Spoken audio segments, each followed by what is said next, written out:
Ladies and gentlemen, it is 10/10/2022. What?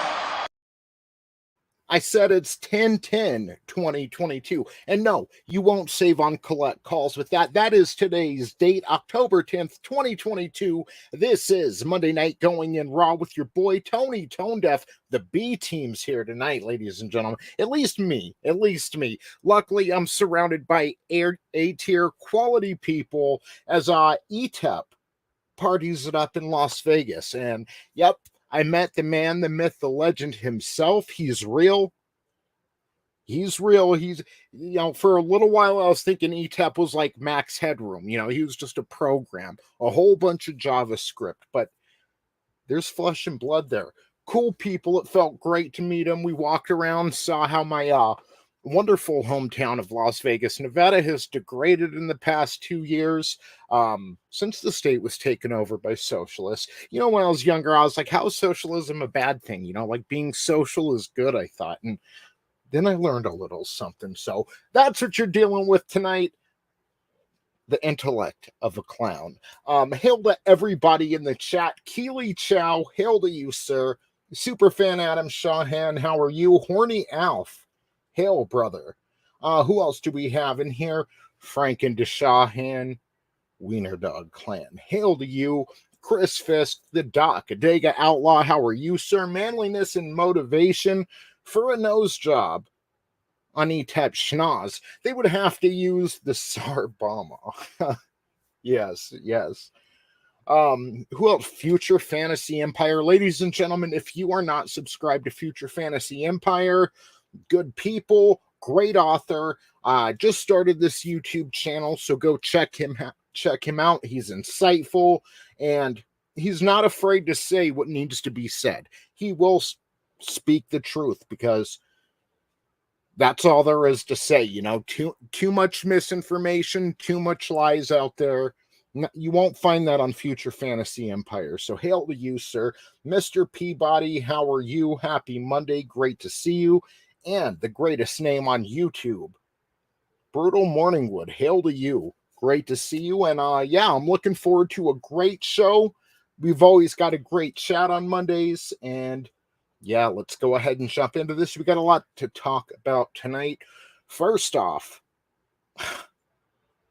this guy's always trying to confuse me. No, it's not Etapicoian. It's Mr. Superfan, Adam Shawhan. And welcome, ladies and gentlemen. Happy Halloweens. Oh. That's right. That's not Etep. It's me. And I love messing with Tony because, you started it, sir. You started it. But yes, I am here in place of Etep.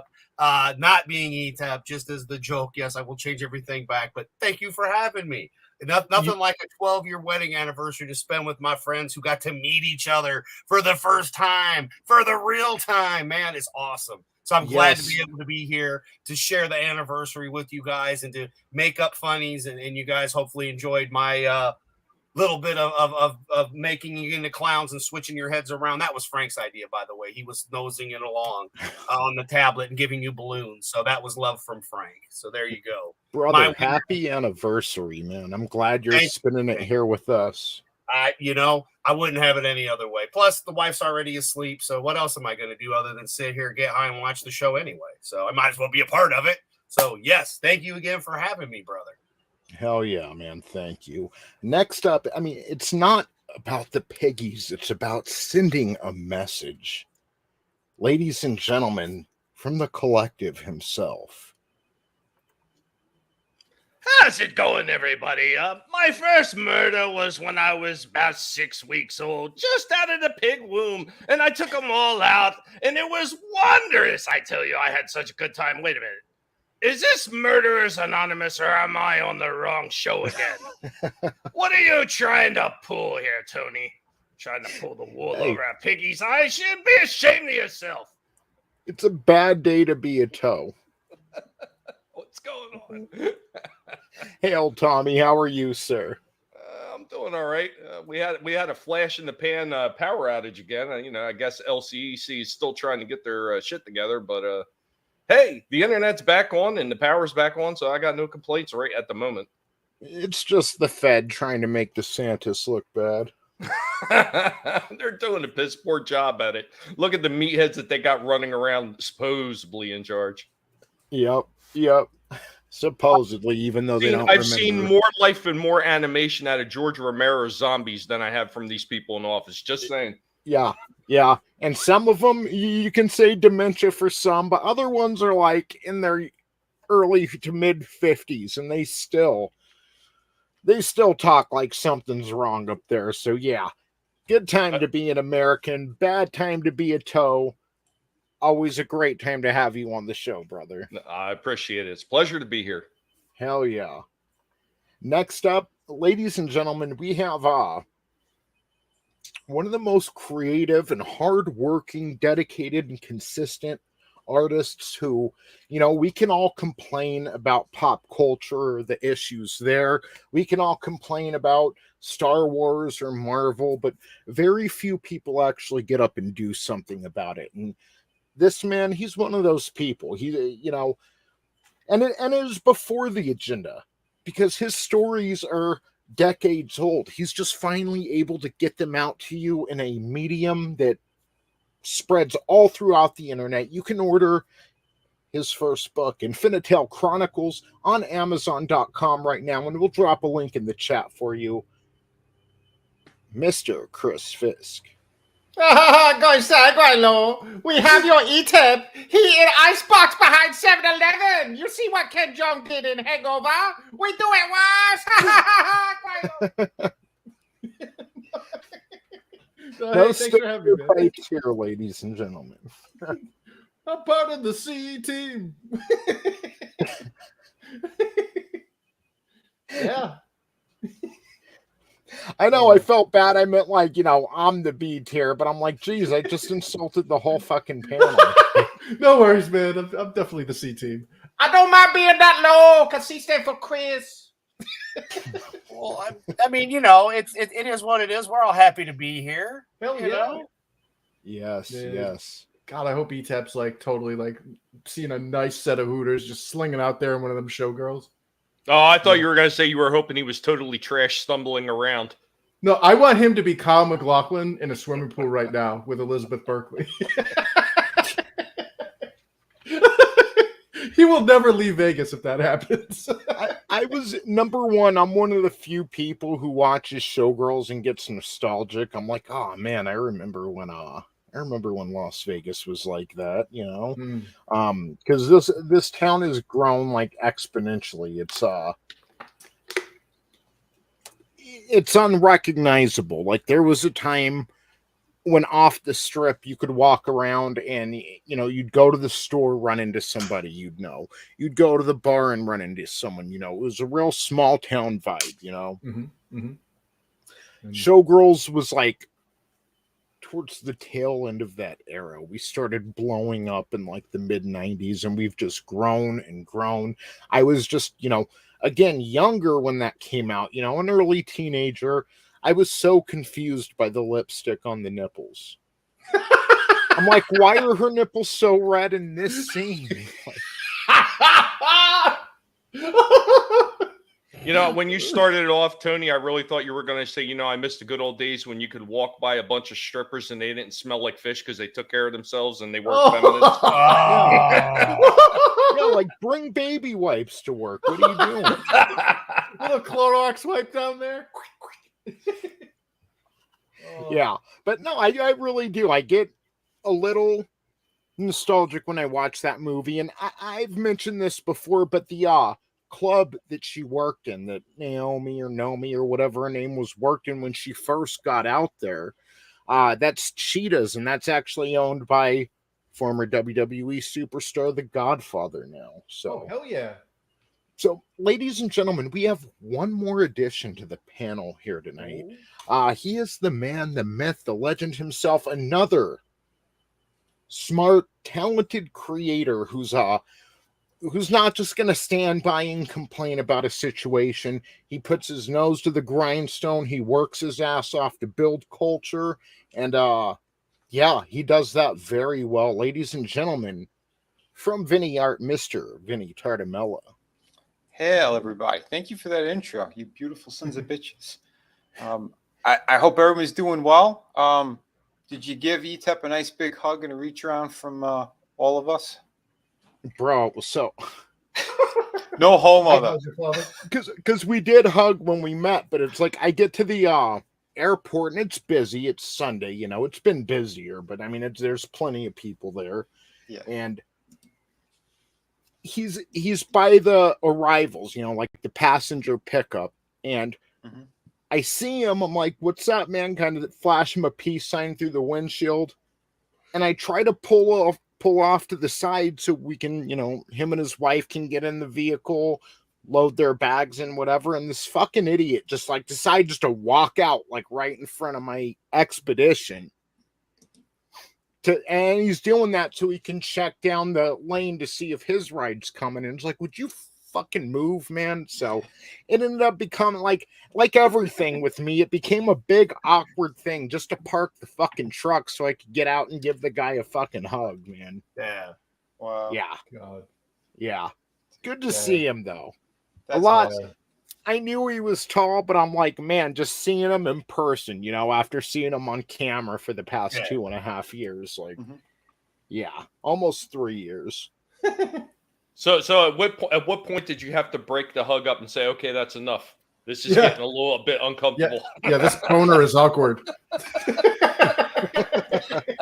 Well, but then again, remember, we are talking about Etep's boner because he is a sexier AJ Styles than AJ Styles, our Tony ToneDef is. So, you know, I'm just saying, you know, he's a pretty boy. So look out, you know.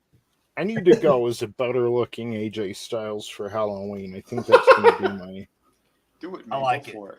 Yeah, That'd be an expensive costume for me. God damn. And you're a far slimmer fucking Samoa Joe. You know, because if you did the chops, yes, you know, we kind of changed you up a little bit, but you are like, you are half far the size slimmer. Yeah, far slimmer and better oxygenated. Yeah. You don't need 5 seconds of work and then a rest. Gotta take a knee. He's got the people's eyebrow. There we are. We're by the valet of the casino that he and his wife are in. That's when I was dropping him off last night because we got there. We helped him in their room, all that good stuff, and then we had to hit up the dispensary. But one thing, we're driving down Las Vegas Boulevard towards the dispensary. They've got construction going on, and it's down to one lane. But even then, there's like far more traffic than there should be for that time of night. And I'm like, what's going on here, you know? So we're getting closer to the Gold and Silver Pawn Shop, which is where they film Pawn Stars. Yeah. And there's all kinds of fucking cops, like kind of in the middle of the road, cherries and berries going. The lights are flashing everywhere. We're like, what the hell is going on? So they've got the median, like the frame of it is still going on, like the cement frame, but the middle of the median is like dug out. Like they're going to put some plant life in or whatever, you know, spruce it up a bit, gentrify it. There's a Corvette in the fucking median, like it hopped over the outline and got stuck, all four wheels in the dugout median. The cops are a really nice vehicle. Mm-hmm. The cops have it surrounded, and the dude's over on the sidewalk screaming at like 6 cops, and it's going back and forth like a viral video. And we're just stuck in traffic having to watch it all go down. Like you know, it's Las Vegas. It's not usually like this, though. It doesn't look like a Facebook video, you know? Yeah. Good times, though. Good, you know, great first impression, you know. Corvette stuck in the median, so. God. Oh, shit, man. Yes. See, I thought he was just waiting for you, crying in a corner. Going like, where is he? Where is he? Where is he? Son of a bitch, he lied. Vegas ate him alive. The truth is, he's really not in Vegas. See, Frank got a hold of him. See, this is what happens if you offend the Wiener Dog clan and they come after you, or you mess with the guinea pig. This is what happens. Yeah, see, he's Yes. Use the sponge. Yes. There's no water on the sponge. Yep, that's where he's at. And Frank's about to pull the switch. He's like, "Look, man, we've already chewed on your toes and ate your ankle." Well, why didn't you? Why didn't somebody put a covering over his nose? I mean, I know they usually put a covering over the head, but don't they put a cover over a nose too for that? It's like a lightning rod, just like a Harry Potter one. They needed like a fitted covering, like a fitted bed sheet for his nose. It looks like one of those plague doctor masks. Yes. Oh, Manliness and motivation says if it is 6 inches, it is not a clitoris. Yeah. Well, I commend you on keeping your eyes open the entire time. That guy. Yeah. So It's good crazy. times though, and that's why I'm co-host, or that's why I'm like, you know, co-hosting with my friends here. Etep's missing. He went to Cirque du Soleil tonight. Ooh. Yeah, fancy. Sexy circus. Yes. And no, I wasn't giving Etep a prostate exam. That would just be gay. I just had my hand on, you know, outer cheeks. Future fans see outer cheeks. Yeah. That's not his prostate, it's his tonsils. Yes, Oh. He's bagging the Yu-Gi-Oh. Gotcha. Well, there's this. I'll share this real quick, and because some people don't have the certain means to see these things, and so Frank was very creative today. He and his nose and his iPad were just busily, you know, he added himself, you know, you know, because he's not used to seeing Tony's face. It's always the clown world, you know, clowning. So, you know, okay, so that's not bad for a wiener dog. I thought he did pretty good, right? What do you think, Vinny? You think it passes for a wiener dog? Yeah, that's pretty good. Yeah. So then he had to switch it up. He made him all clowny. I thought Frank did pretty good. Not bad for not having thumbs. Although then I had to do this one. We had to switch their heads around because Oh, that was great. The eyes, Chico. It's in the eyes, so again, Chico. that's just us having fun. And of course, that's when I originally did it years ago, just having fun. So you know, again, that's it. That's all I got. I'm done. I promise. But yeah, again, just always. Oh, good Lord! I That's lied. one. I was just about to go there. We're filming a movie thanks to Manliness and Motivation. He's the producer. He's the one that wrote in all the sex scenes. Thank you, Manliness and Motivation. Yes. Bros. And if you don't go see it, you're a bigot. You want to know something funny? I don't ever see political like billboards out here. Mm-hmm. And I had to see it with Etep, and it made it perfect. We're pulling off of one freeway to the next freeway to get to his hotel. Mm-hmm. And right there, it's one of the busiest parts in town. We call it the Spaghetti Bowl because it's where a bunch of different freeways intersect, you know. There's a billboard that says, "Real Americans know that only bigots believe in borders." What? Real Americans know that only bigots believe in borders. So What kind are of they common saying bullshit is that? they hate their own party now because their own party has come across and even said that they want borders now? You don't have a country. You can't be an American if you don't have borders. At least the crazy is getting out there for everyone to see. The clown show keeps on going. Yes. Yes. Well, if there's no borders, then why are they so upset about Ukraine? Yeah, exactly. Exactly. Well, because how else are they going to launder, what, 80, 100? Are we at 100 billion? In Minecraft. That's right. In Minecraft. So, with that being said, I don't know where Mr. Superfan went, but he should be joining us again here in a second. So, let's do a little box office breakdown, guys. Oh, yeah. Sweet.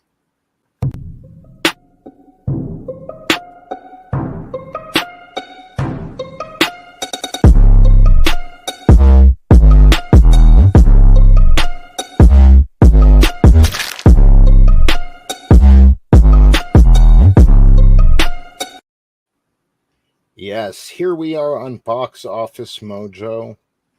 And yeah, to be honest, I know Black Adam's coming out, I guess. I didn't realize that, I was going to say Wakanda 2. Black Panther 2, Wakanda Forever, is coming out, what, next month? Like, I kept seeing stuff for it, and it's been so, like, you keep seeing these movies, and it's like, oh, it's coming out in a year or 2 years, and just, I didn't realize it was a month away. Not going to go. It ain't going to really matter, though. They're going to be in and out like all the other ones. I mean, do you remember, like, back in the day when a movie would come out? I mean, first off, you would get the buildup for months upon months upon end. And then you would have the huge freaking lines with all the fans lining up in costumes to go in there, waiting around buildings, camping out in parking lots. And then the movies would sit around in theaters for 2, 3, sometimes even 4 months. Now, sometimes, what do these movies get? A month, month and a half tops? Yeah.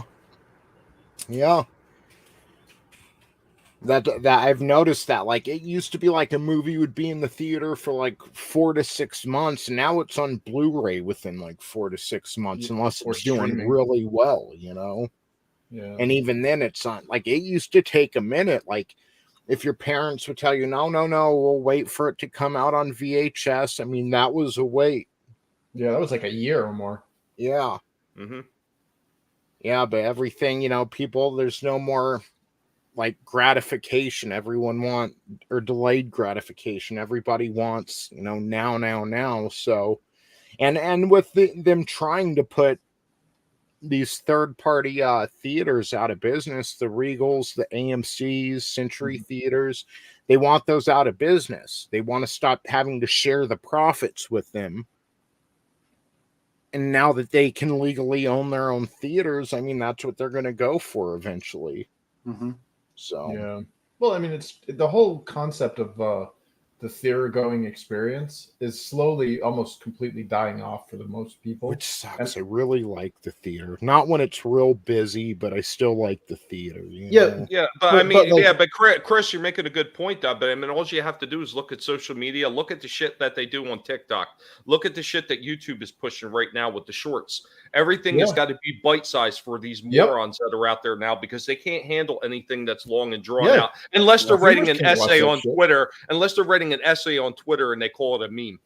Yeah, dude. Zoomers can't sit through the Lord of the Rings movies.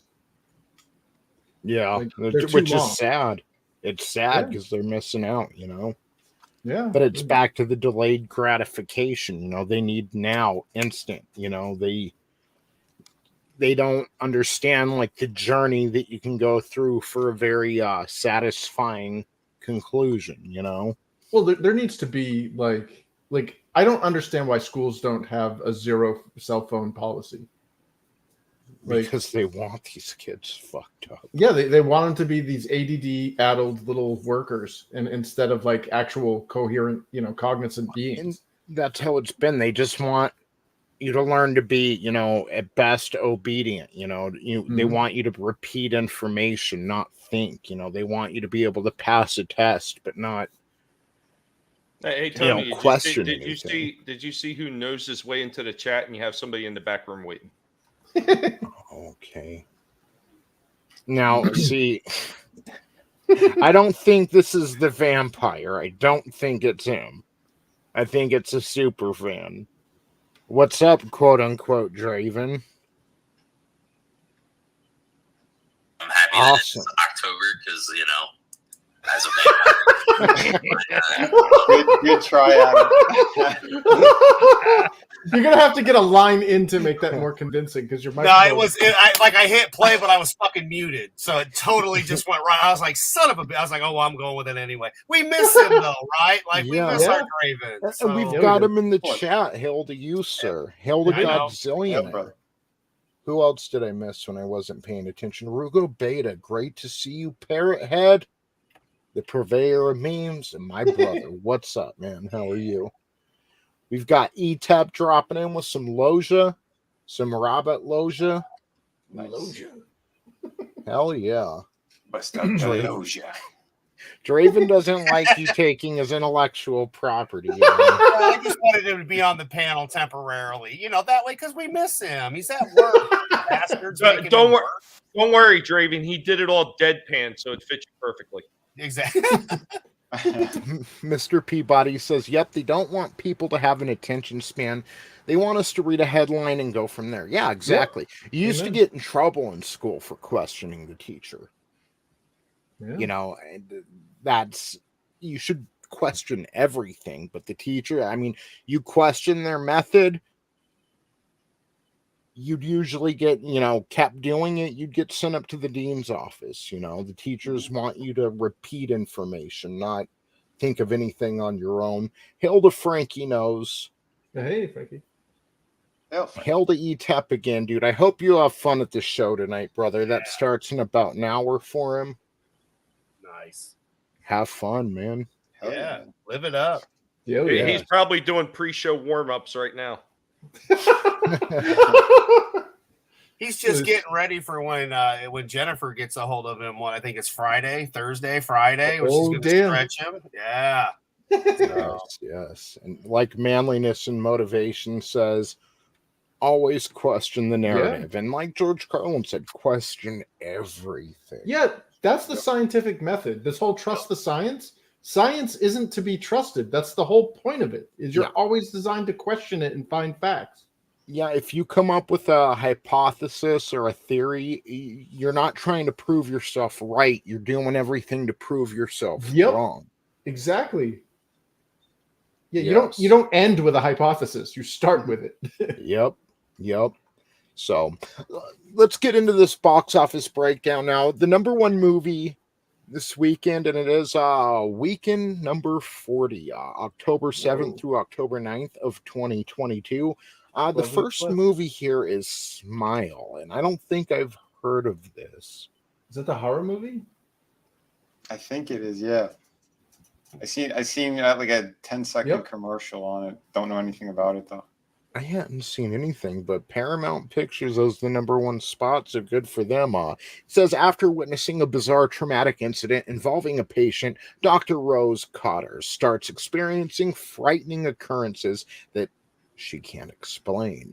Rose must confront her troubling past in order to survive and escape her horrifying new reality. I still don't know what it's about. My God, is this a movie or are they explaining Twitter? Because they're eerily not wrong. She created an account and doesn't know how to close it. So number one spot, and this pulled 50 million, almost 50,800,000 domestic, internationals 41.5 million, for a worldwide total of $92,356,434. Man, again, they want to put these theaters out of business. Yeah.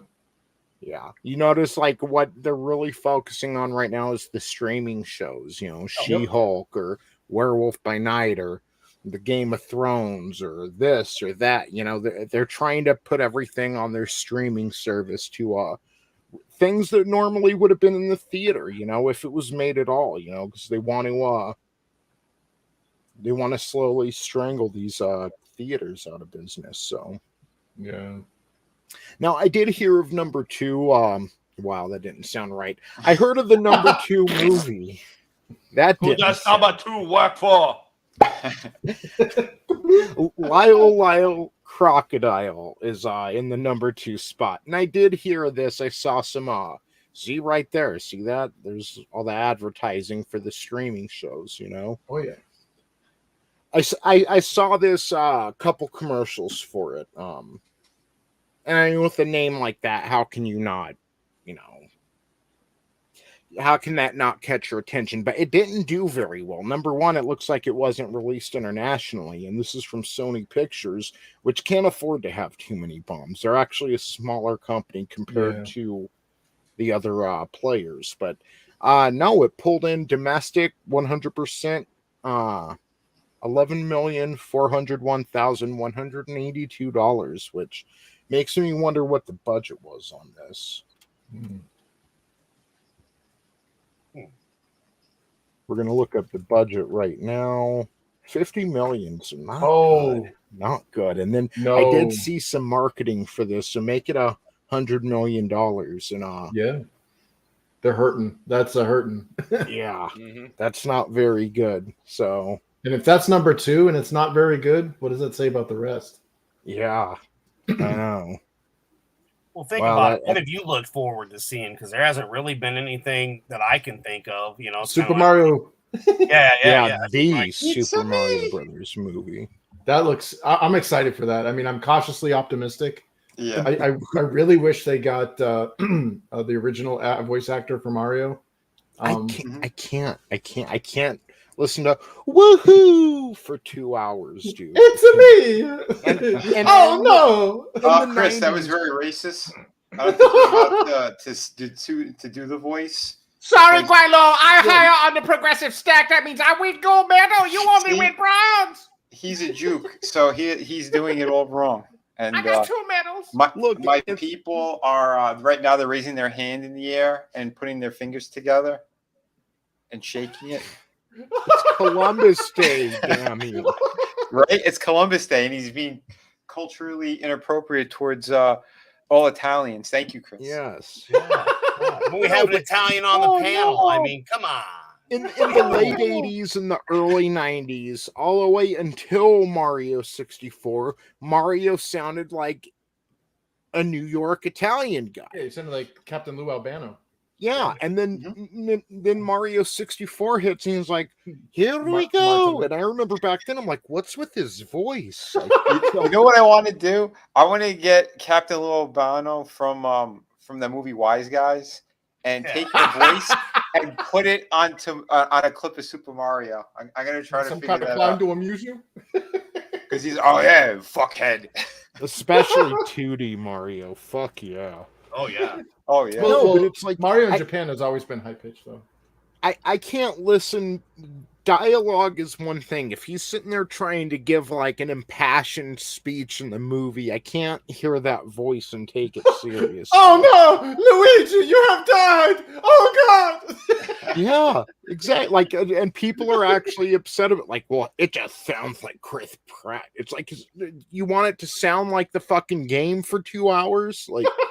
That'd be a big well, problem. Jack Black did an awesome job of King Koopa or Bowser. And they made him a beast. Jack Black? Yeah, Jack Black. Seth Rogen's in the movie, which I don't really like, but I mean, I can get over it. It's voice acting. Yeah. But you're gonna know it's him. You know? I don't know. There's certain actors. I don't care if it's voice acting or not. You can't get over that sound, like the sound of the grating Brie Larson voice. Yeah. Like I can't. I couldn't listen to that in an anime and tolerate it. Well, we know what's going to happen. We know there's going to be a part where Seth Rogen is getting high on mushrooms. Hey Mario. He's going to be Donkey Kong, so it's like not that bad, you know. Oh, but you know he's going to pick up the barrel and be going and throw it. Yeah, exactly. Awful. I'm calling it now. You know, You're right. I'm calling it now. Dollar bet it happens. Duke's So, bet. and they're saying that we're talking about like the one movie we are looking forward to seeing because everything else sucks. They're saying that if this movie does well, there may be a Nintendo Cinematic Universe, which would Zelda.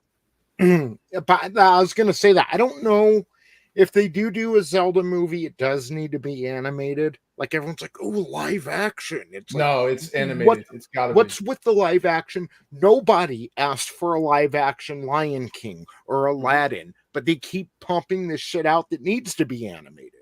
It loses some of its magical quality being live action. Yeah. Zelda, it needs to be animated if they do it. Well, they better not. I really hope they don't do the excuse me, princess. No. Well, I mean, part of that problem is though, Tony, that's the same crowd that we see on Twitter and everywhere else. They're the people that want to be able to see themselves in it.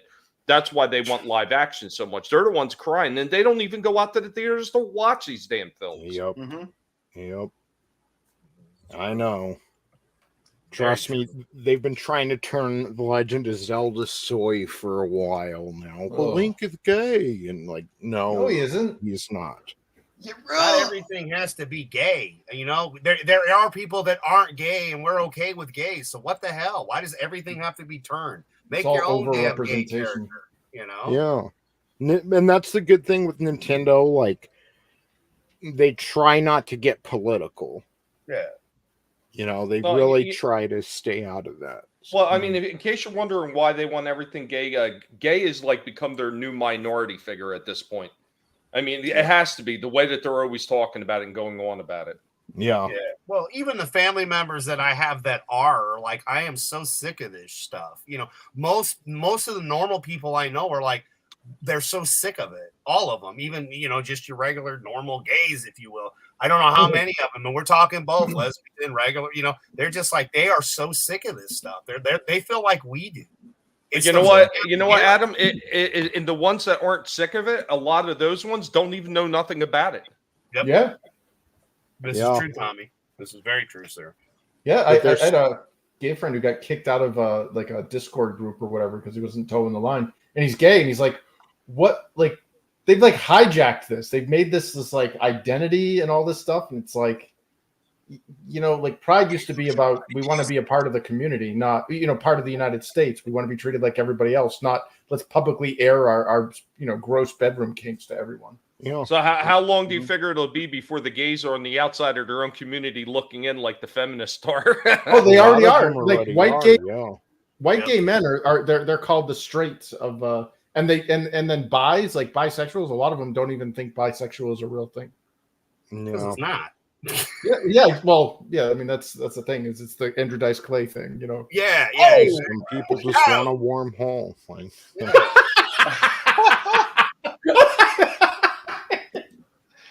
Oh my. Hello. I'll tell you what, Tony, there's nothing wrong with a good warm hole, especially if it's robotic. My people have been put down for generations, and I am sick of it for once. Give me back the Millennium Falcon. I ain't done with it yet. Now listen here. Just because you fuck toasters doesn't make it right. It's warm, but it's metal, and it's gonna chafe your willy. You son of a bitch, I still have it out for you. You took my entire vibrator collection and threw it out the airlock of the Millennium Falcon, you son of a bitch. It was leftover parts from Mr. Big Deal. Yeah. Okay, so not to jump off the subject, but Future Fantasy Empire, that whistleblower, her husband committed suicide. Like, the one who blew the whistle, like, Disney made their lives so hell, and she ended up winning some lawsuit. I think a civil suit, but she ended up winning that recently. But we were talking about that on one of Vinny's Friday streams, like just like 2 weeks ago.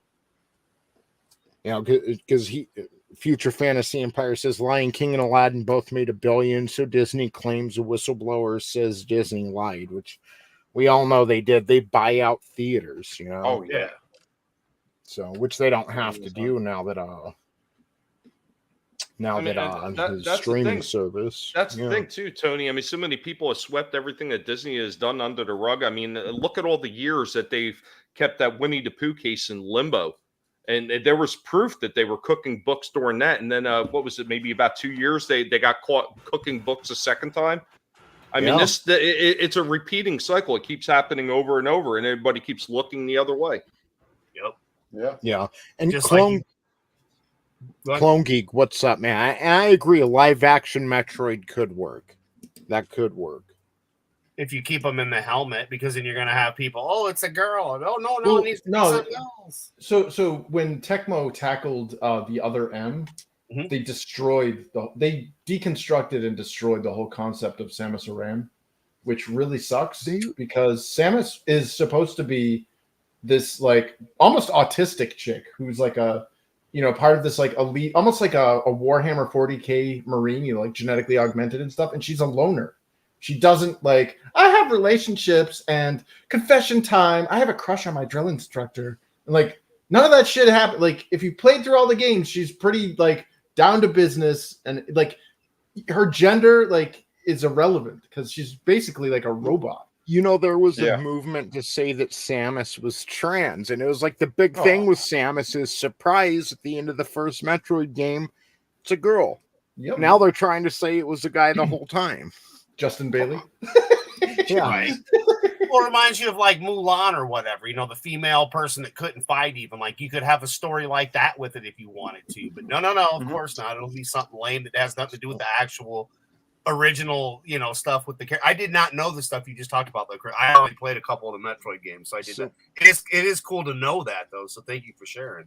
Yeah, well, like she gets her humanity kind of given to her when she kind of the last Metroid kind of like latches onto her. It sees it as like a mother figure after she destroys Mother Brain, and she's kind of like, oh, like you know what I mean? Like from that prior to that point, she's just kind of like a killing machine. Yeah.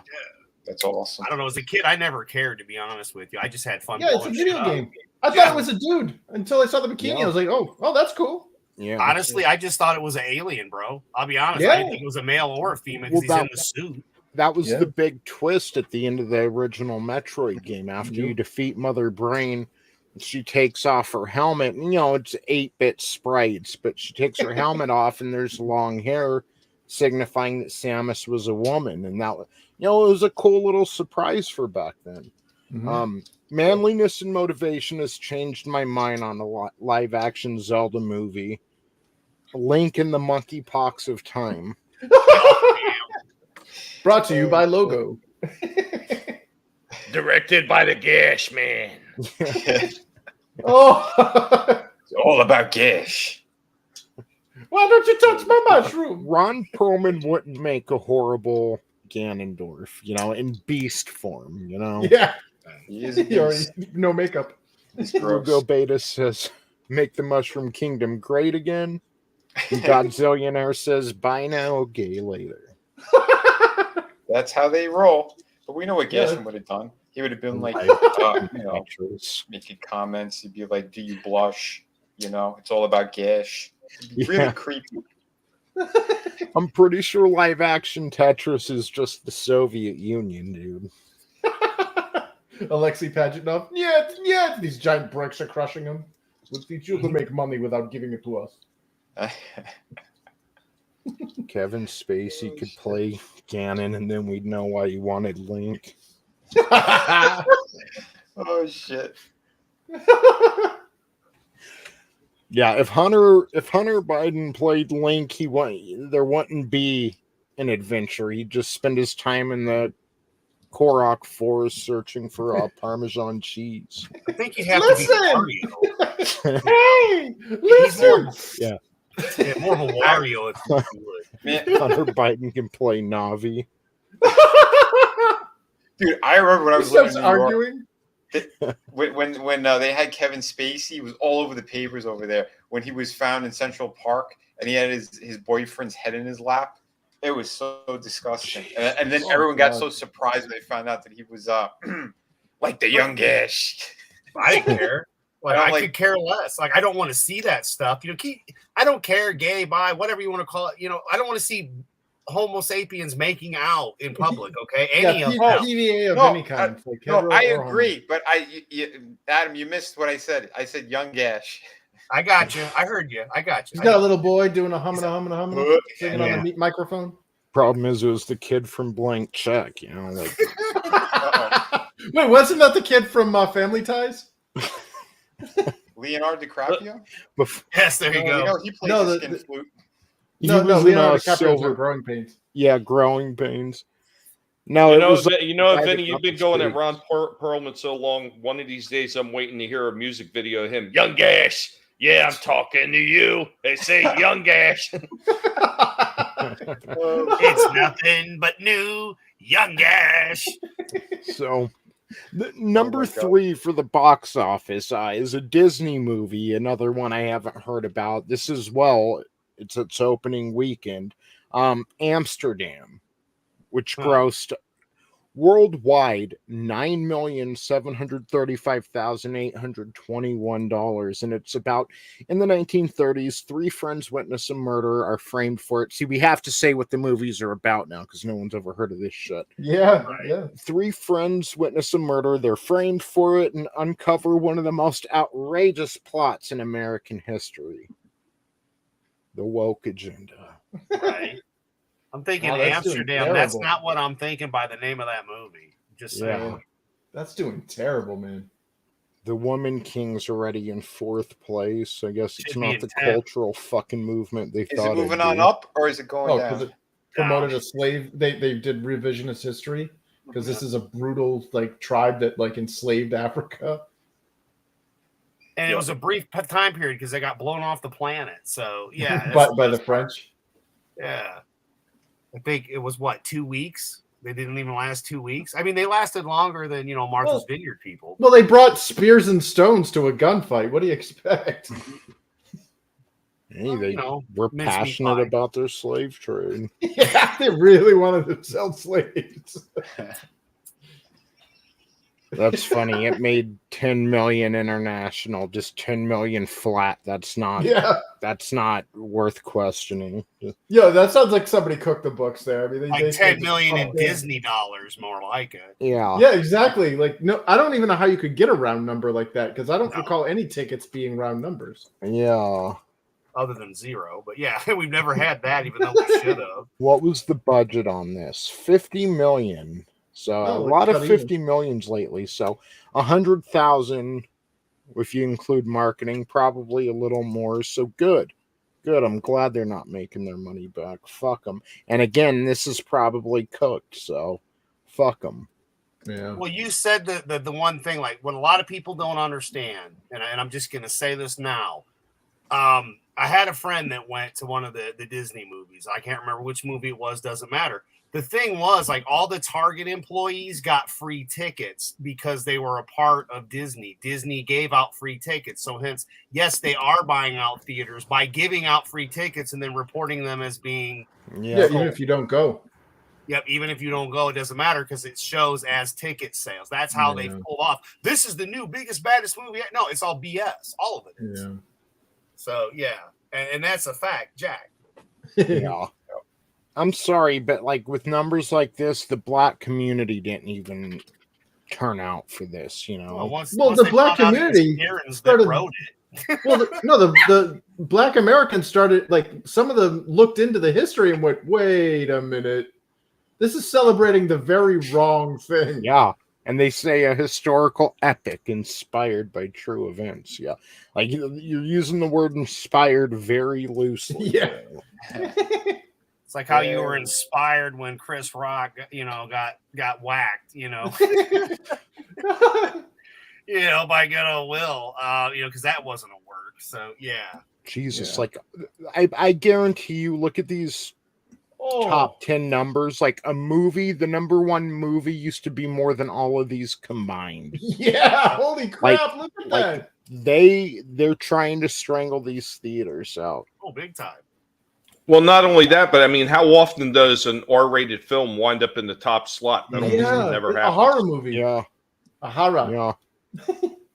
Don't Worry, Darling, which is another one I never heard of. Yeah, Its never release either. date was September 23rd. Holy shit. It's made more than The Woman King. Good. That's good. 38,475,892 domestic, 30,900,000. What's with all these even ass numbers? Yeah, that's a little sketchy.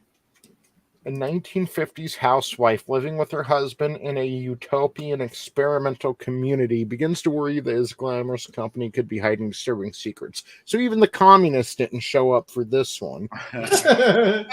Stepford Wives. But I tell you what, I'd go see it 10 times if it put The Woman King down a notch. I ain't gonna lie, dude. Yeah. I would literally go see. I'd take all the dogs. So that's what, 20 tickets? There you go. Jesus, the Avatar re-release. Like, can people stop going to see this fucking movie? You just pop the Blu-ray in your freaking player, you know? Exactly. You can plop it in your PS2 and bam. You know what? I didn't want to watch this thing when it was on freaking cable TV. Yeah. So why would I want to watch it now? My buddy Let's was face it, telling me. most of the people, I'm sorry, most of the people who did love this movie wanted to see it. Already have it. They've already stolen giant screen TVs. So, Yeah. My buddy told me this movie was meant to be seen in the theater. I didn't see it in the theater. I saw it for the first time, at least most of it, at a dentist office. Oh, wow. But Yeah, he was telling me it's about that painful. yeah. No. What they're trying to do is they're trying to put you to sleep before they get you in there, so they can use less Novocaine. Yeah. I didn't see it, you know. I didn't get what was so special about it. My buddy was like, well, at the time the effects were masterful and seeing it in the theater was how you wanted to see it and this and that. But I don't know, there was just not much substance there. It was like Joe from Family Guy was the protagonist. I didn't get it. Well, it's a brain dead film, but like I didn't hate it, but it's not something that I would go out of my way to go see again, especially if it's re-released in a theater. Yeah. Well, it's because they have to remind you because it's been so long since and the sequel's about to drop. I'm lazy, guys. I've admitted it, but I would go get if I owned it because I don't, because I thought it was a shit film. I mean, granted, okay, fine, yeah, there was some stuff done, but then again, this thing here that we do everything with, we plug it into animals and we use it to have sex. No, I'm sorry, I'm out. Tap. But yeah, I just, there were still better movies than this out there at this time. I call bullshit. You know, I mean, I get it. Oh, it was really, really good. You had to see it in theaters. No, you didn't, because it was the same crap on your, you know, what on my year did this 64-inch come TV out? now than it was then. 2009, I think, or Yeah. 2008, maybe. That's what I was thinking, around the time of The Dark Knight, right? December Correct. 18th, 2009. It's like a year later. Yeah, there were definitely better things out, but I got to give it to them. Number one, its re-release beat The Woman King. Oh yeah. But it's a way to market, because again, you're trying to remind people for when the sequel comes out. So it's kind of marketing towards the sequel, but you made 72 million off of it, you know? So, I mean, that's not horrible, but yeah, it's not, it's all I'm saying is it's smart marketing to get people geared up for the sequel, for the people who do enjoy it. And not only are you kind of putting it in everyone's mind for when the sequel drops, but you made money doing it. So to the people that already own it. Yeah, exactly. So like you're making money again on the same people. So congrats. yeah. Yeah, this one's the most misleading title. I was like, oh, is this like a Conan movie? No, it has nothing to do with that. A woman staying at Airbnb discovers that the house she has rented is not what it seems. The owners aren't vaccinated. No. Karen goes to a B&B. So I was thinking like Red Sonja reboot. Red Sonja goes to a B&B and then has to fill a hole in the kitchen. So like I'm going totally the other direction. It's got to be weed. So you know, it's a Disney horror thriller. Oh, God. What do you want from me? You know, yeah. 38 million. It bombed internationally. We had 36,543,225 domestic and 1,681,808 international. That's dismal, man. Yeah. Wow. And the Woman King still beat this? Yeah, that's ouch. Yeah. Well, the Woman King had the sensationalism of it, black people, woo, so it had some additional marketing. Here's this is the prequel to Super Mario Bros. Bros. Yeah. We are not related, Luigi. Jeez, I wonder why this didn't release international. Very weird. Yeah, how did it do in Saudi Arabia? Yeah. No shit. Every time you say that, man. I know, right? Well, picturing of these guys with the swords and the mask and never mind. All I'm saying is Brokeback Mountain did just fine. Because even though it was about a certain topic, it wasn't filled with fucking agenda and orgies. Yeah. Well, that's the thing is, this is 3% of the population. Yeah. Why would you make a movie that targets 3% of your population and nobody else? And then go out and say the movie either. They don't care. They didn't want to see it. Look at those numbers, man. Yeah. Even the 3% weren't interested. You go out a week before the movie comes out and basically say, if you're not part of this 3%, then this movie isn't for you. And then when it bombs after opening weekend, you call everyone bigots for not going to see it. Well, yeah. They did that with the Charlie's Angels thing. And they also did it with, to a degree, they did it with Black Panther. Like, I actually had somebody say, yo, I heard you're going to go see Black Panther. Yo, that's, don't go and see that on opening day. You're taking a ticket away from a brother. Like, the budget for Bros is $22 million, which $21 million of that was condoms, lubes, and antibiotics. So wait, isn't this where monkeypox actually came from? Well, that's what spread it. I mean, they were showing the demographic that spread that shit, and it wasn't even the whole rainbow crew. It was just literally gay guys. Gay guys, yeah. Amen. Remember 2 weeks to flatten the curve? Well, guys, stop having your weird orgies. Like that should be the sequel, is Pox with this little O and heart. You dare me to Photoshop that in? I'll do it. Hell yeah. The Legion of Memers. Before we're done, yeah. Manliness and motivation. One of the guys will probably have it done before we're done. Hey, but like I was saying during the big spread, it's like 2 weeks to slow it, guys. 2 weeks to slow the spread. Mm-hmm. Yelled at everyone else to fucking hold off for 2 weeks. Now you guys can. Did you hear about Neil deGrasse Tyson doing the actually with this film? With Maverick? What? Top Gun Maverick? Yeah. He does that with fucking everything. I watched, I think it was Black Sage D made a tweet about it, and I was reading through it. It was absolutely hilarious because, like, Neil deGrasse Tyson went into this whole analysis of how Tom Cruise could not have ejected from a hypersonic jet and survived. It's like, dude, it's a movie. Like, I'm sorry, Neil deGrasse Tyson is a fucking fraud. Like if you would have given him money in the 90s, you'd have been like, oh no, it's all fat. Sugar's fine. Like, yeah. If you hear him on Joe Rogan, the guy is such a fucking fraud. Yeah. It's a shame, man. He's all about agenda. He really is.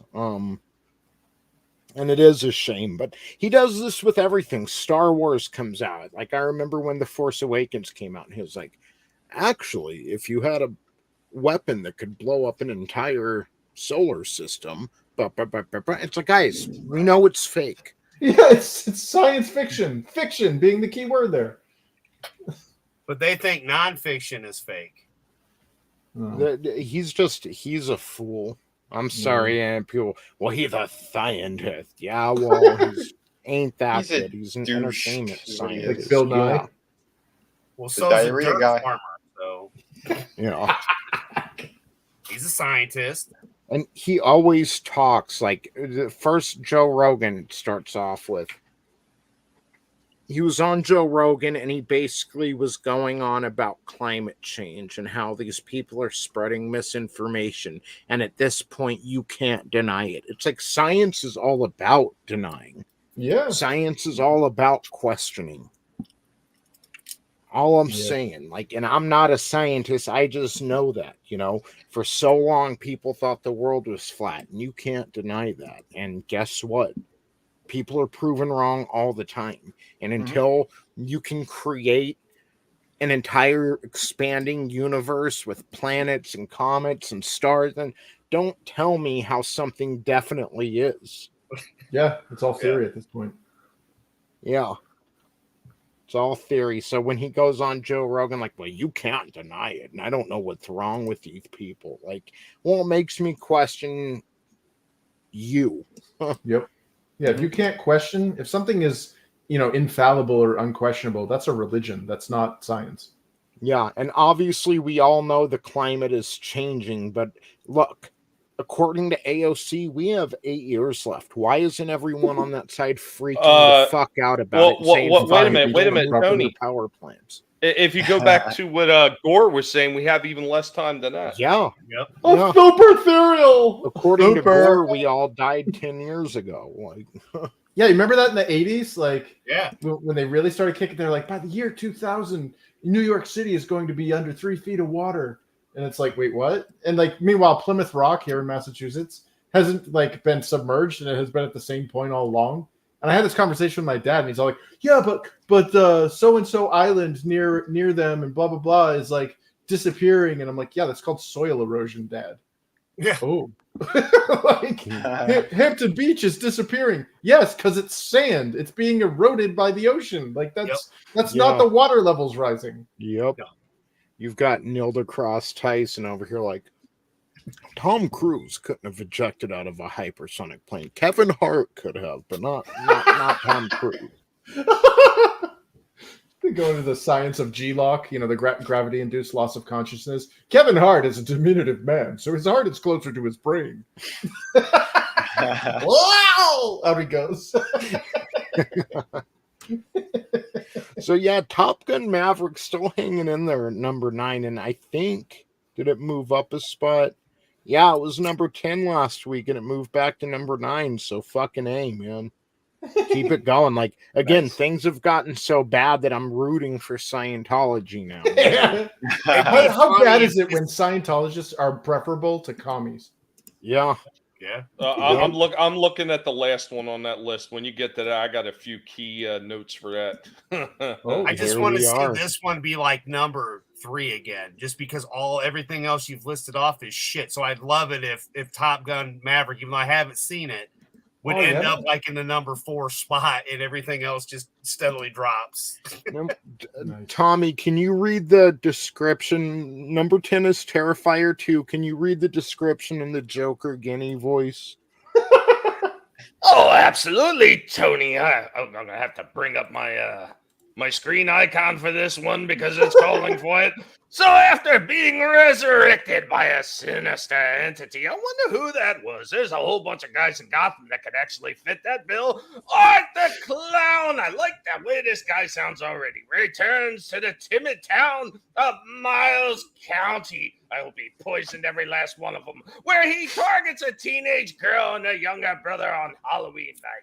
Sounds like a love tale to me, Tony. Take it away.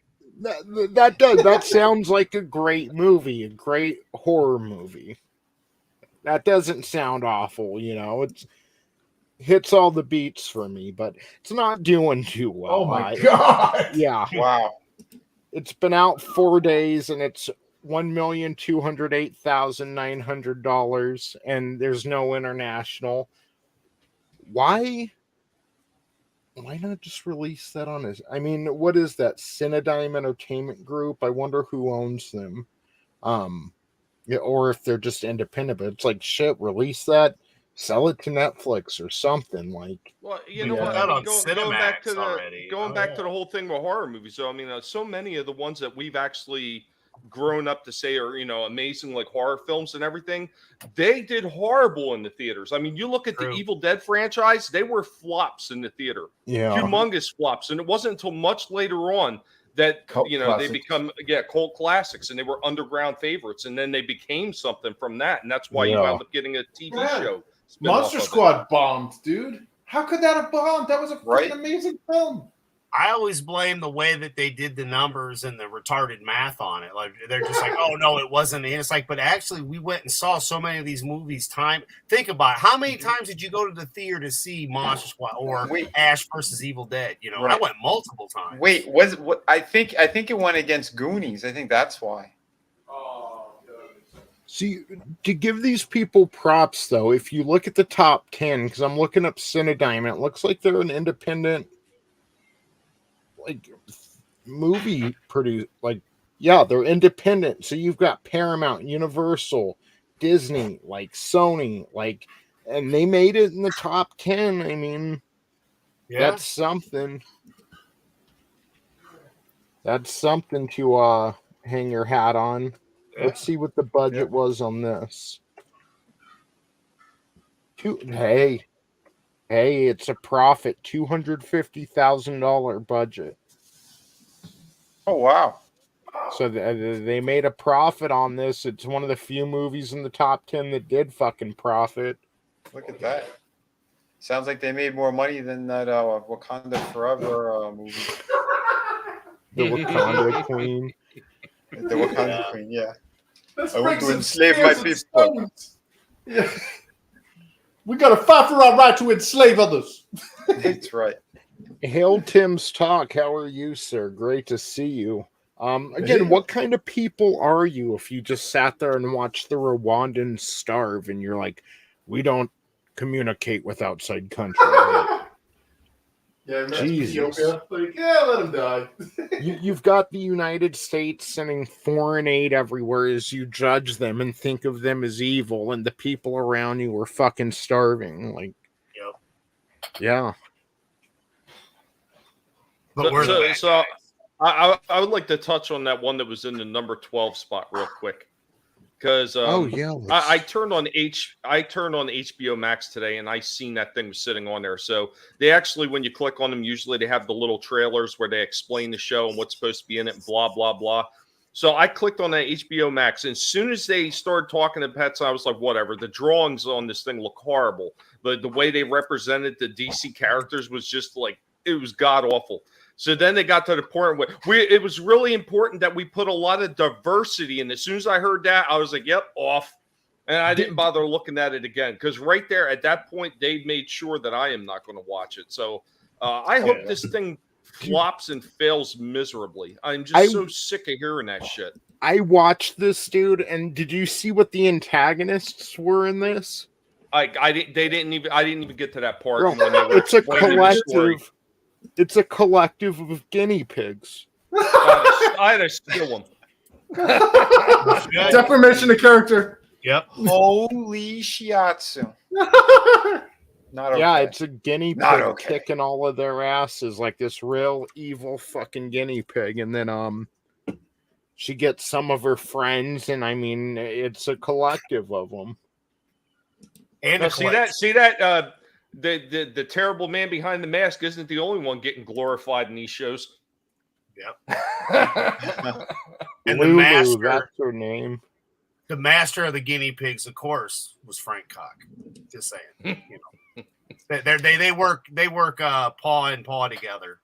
They're Look, friends. she's got a spear of kryptonite. She ain't fucking around. She's a hairless guinea pig, but then she gets some of her friends around that do have fur.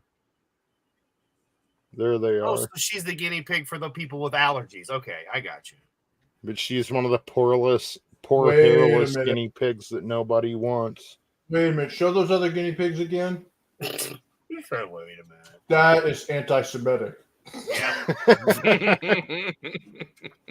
I don't know, man. I'm looking at that one. Maybe it's me, Chris, but I'm looking at the other one, the white, and I'm looking at this going, man, I don't know. That's a black Hebrew Israelite looking at the white one. Like, sure, Oh, homie. dude, you got to put the Eminem voices, the Eminem, was it the Eminem voices in there? Fuck you, motherfucker! Fuck you, bitch! Yes. Make the miracle happen. Tony, I'll pay you $5 to do it. Make it a bumper. Fuck you. Let me, he might have it on here. He's got way more Bunch of clips than I have. Chris, your Did- laughter you just did came say- through on the TV. You did say clips, right? Yeah. Okay, I'll make sure I heard that right. I thought I heard something else. Is that like a personal attack or something? Or...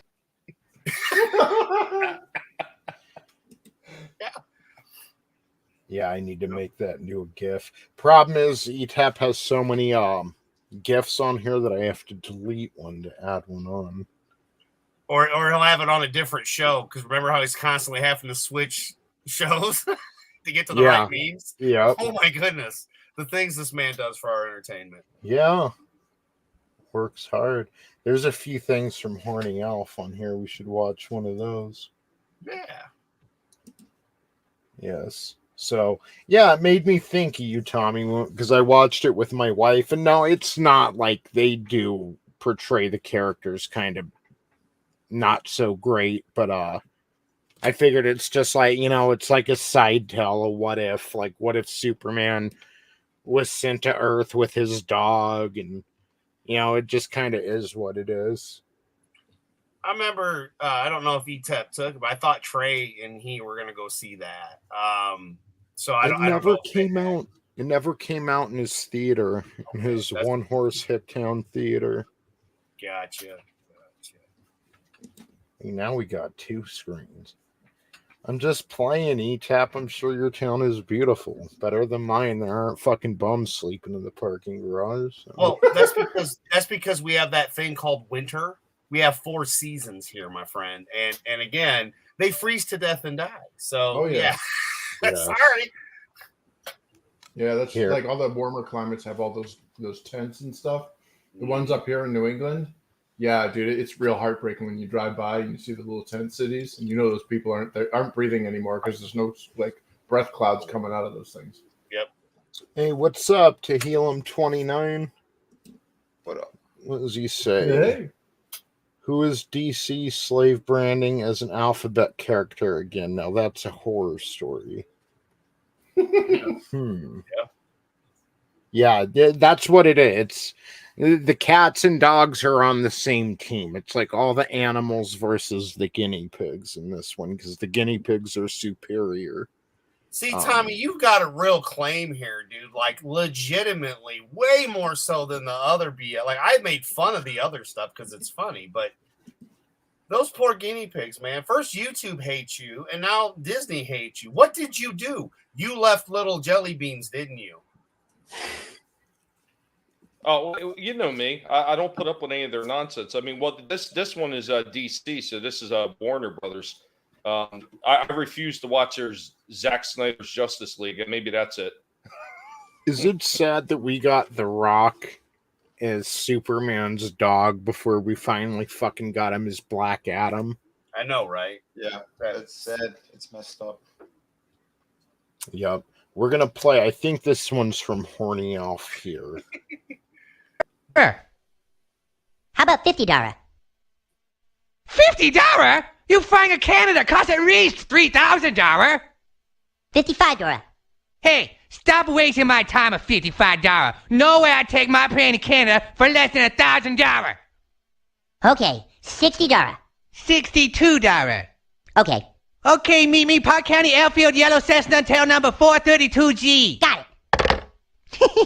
Never try to bother with a Chinese man. Hi,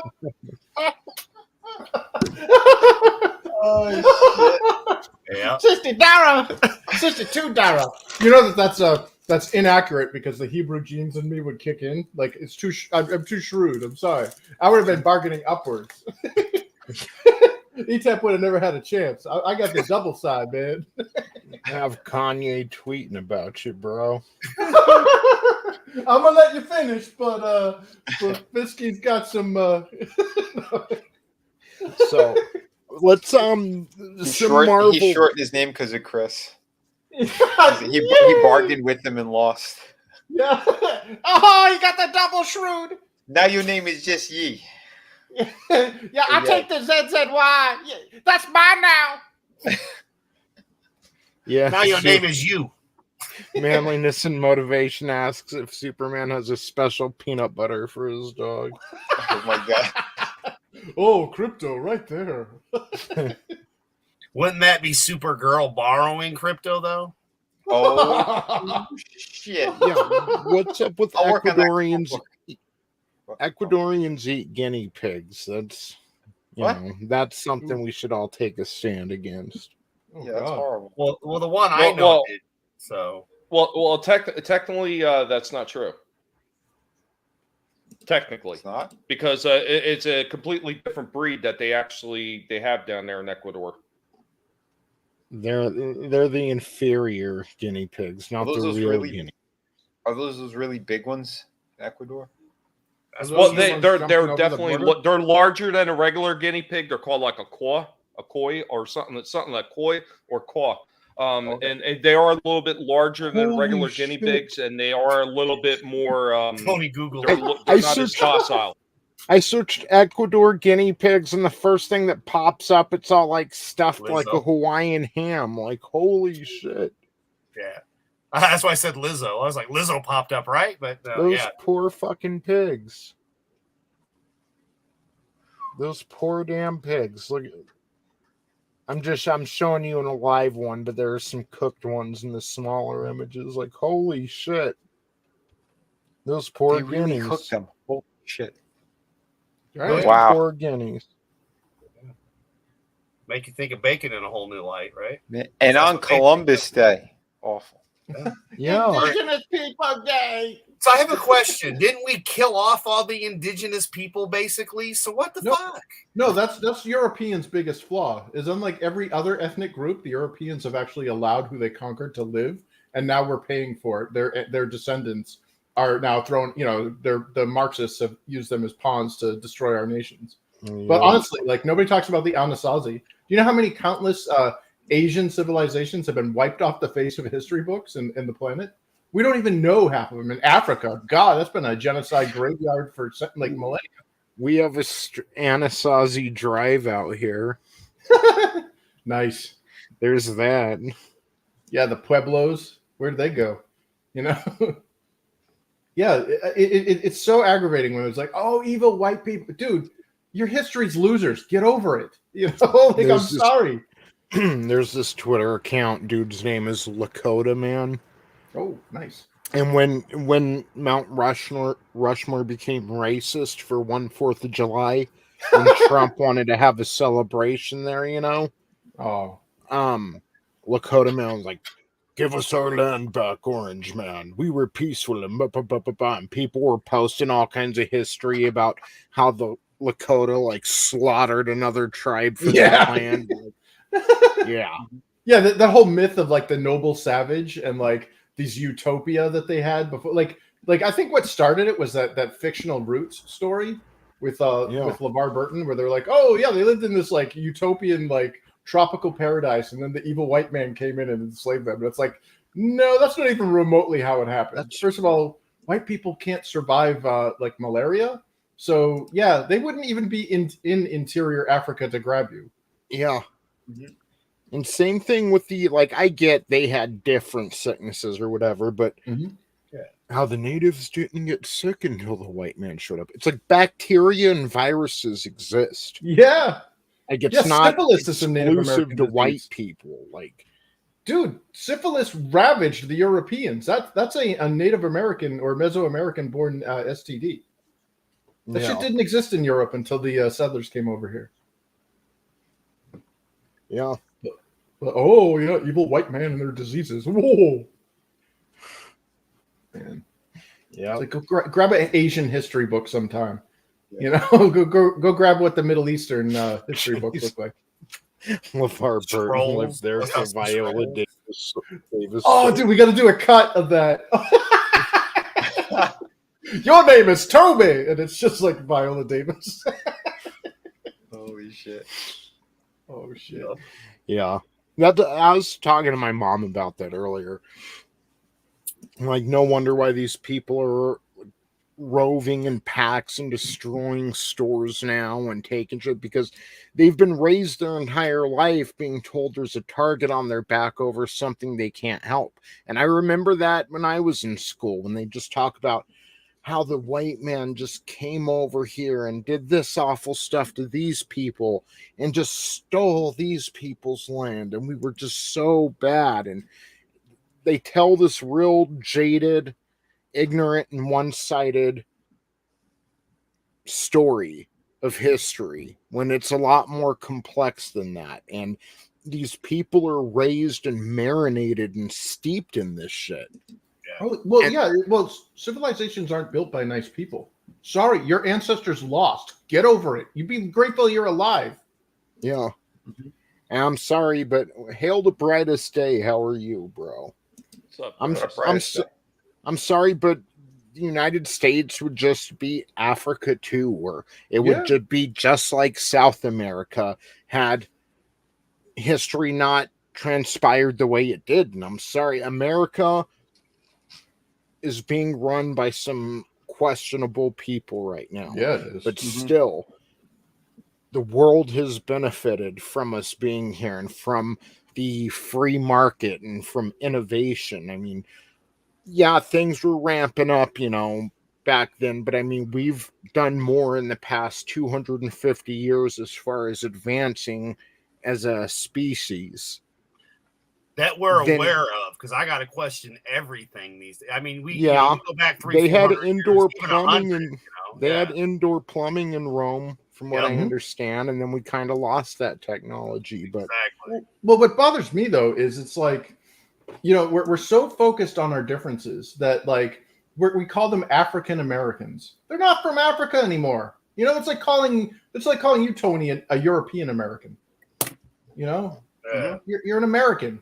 Focus on what doesn't divide us. Focus on our similarities.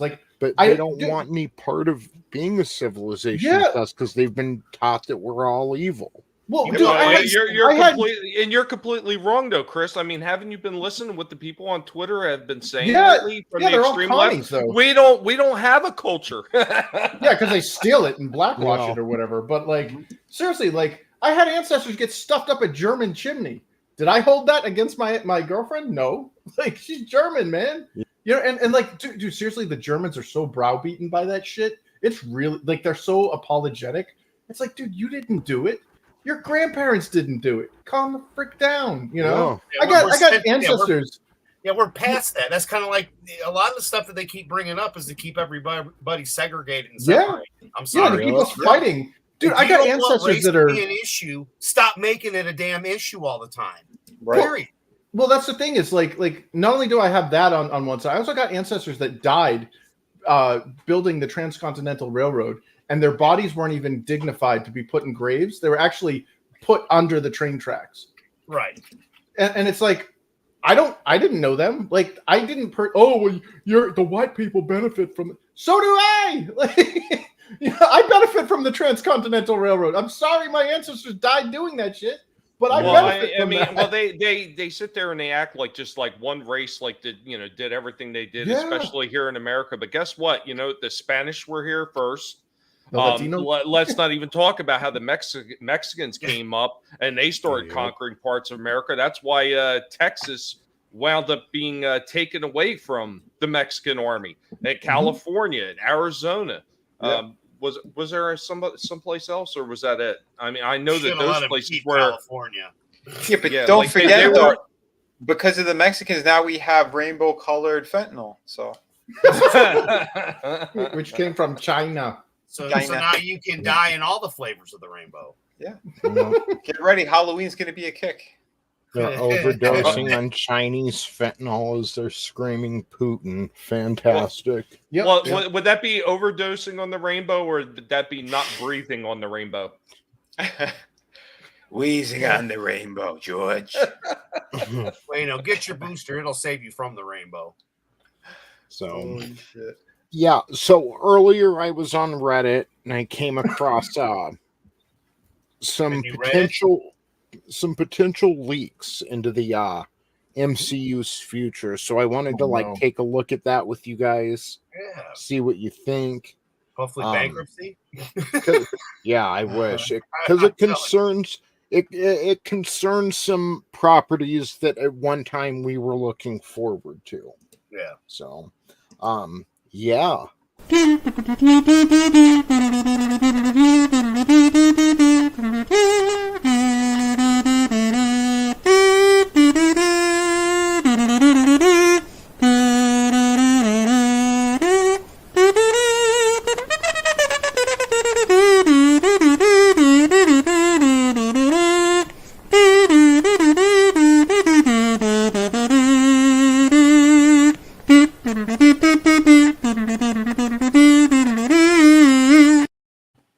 Boom. So let me try to zoom in on this a little. So an update for future Marvel. Again, that was dropped today. Dial 1010 2022. Save on collect calls. The late 90s. That's right. Yeah, so concerning Fantastic Four, Maddie Hasten and Alexandria Daddario are in final negotiations for Sue Storm. Tom Ellis, Penn Badgley, and Rejean Page. I think, isn't that the press secretary? Yeah. Rejean Page have auditioned for Oh, Reed yeah. Richards. Reed Richards is a black lesbian? Wow. I guess. Yes. Well, I know Tom Ellis he's going to play Lucifer. He's a pretty good actor on the Netflix series. Now, is Matthew Daddario and Alexandria Daddario like related? Because Oh, yeah. What are the odds? Like, okay, No, they are. Matthew Daddario and Michael Provost in final negotiations for Johnny Storm. Jason Biggs auditioned for The Thing, but the role will be played by Sacha Baron Cohen. Interesting. Elizabeth Lale, Anthony Turple, and Andrew Burnap and Alfred Enoch have been considered for roles. Now, what got me here was Sacha Baron Cohen as Thing. Mm-hmm. Never been a big fan of his. Mm-hmm. That's a bizarre choice. His brother's awesome. Huh? His brother, Sacha Baron Cohen's brother. Who the hell's his He's brother? a professor. He was in a video I watched on the Scandinavian myth about gender roles and stuff, and he completely destroyed feminism. He's the Ayatollah. Okay. Nice. Yeah. Didn't know that. Yeah. One of us. Yeah, exactly. But like the one movie I really enjoyed Sacha Baron Cohen in was The Dictator. He was fucking hilarious in that. And you have herpes. Who the fuck is Imogen Poots? No idea. Thunderbolts. Alexander Draymond, Imogen Poots, and David Diggs. I thought that said I would say with a name like that, he's probably related to Biden. Yeah. Yeah. I want to tell David, like, you're spelling David wrong. You fool! Alexander Draymond, do you guys know who that is?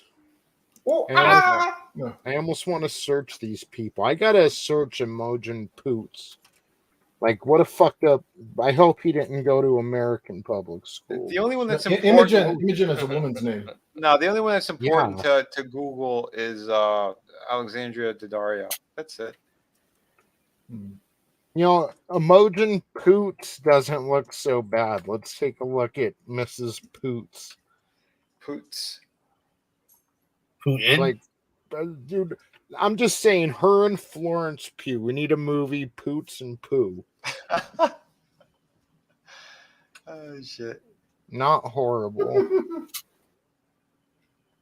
Kind of Jennifer Lawrence vibe right here. That's a horrible haircut, but the other shot, she looks pretty good. I've seen her in She looks something. great there.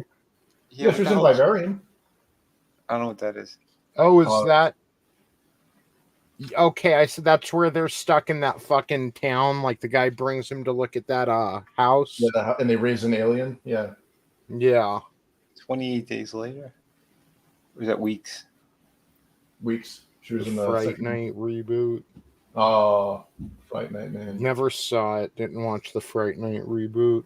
Not interested. Centurion was pretty good. Black Christmas. She was in that. Etep had me watch that. It was not good. Not good. No, So, I fell asleep in that one. But it's either her or Daddario that's going to be Sue. No, the Imogen Poots is going to be in Thunderbolts. Oh. That's weird. Yeah. Alexander Draymond is expected to be Khazar, one of the antagonists. So then here's some random facts. Glenn Powell will appear as Nuke in Captain America New World Order. He will be one of the intelligentsia's allies. Carrie Russell considered for the role of Jennifer Kale in Coven of Chaos. I didn't even know they were making Coven of Chaos, No, I I don't didn't either. I don't know if that's something to do with like Scarlet Witch or what. I have no clue. I would assume, Doctor Strange wise it sounds, but I don't know. That next one, man, dude, I laughed when I read that. Yeah, the studio's looking for a person of color actor, no Mexicans, for the role of Richard Ryder for a Nova film. So they're looking for a black Dick Ryder. Yeah. Yes. It's a good thing though, because if they weren't, Zack Ryder would be right in line, being like, "I'll do it." Still bone. Seth Rogen's like, I want to be the Black Dick Ryder.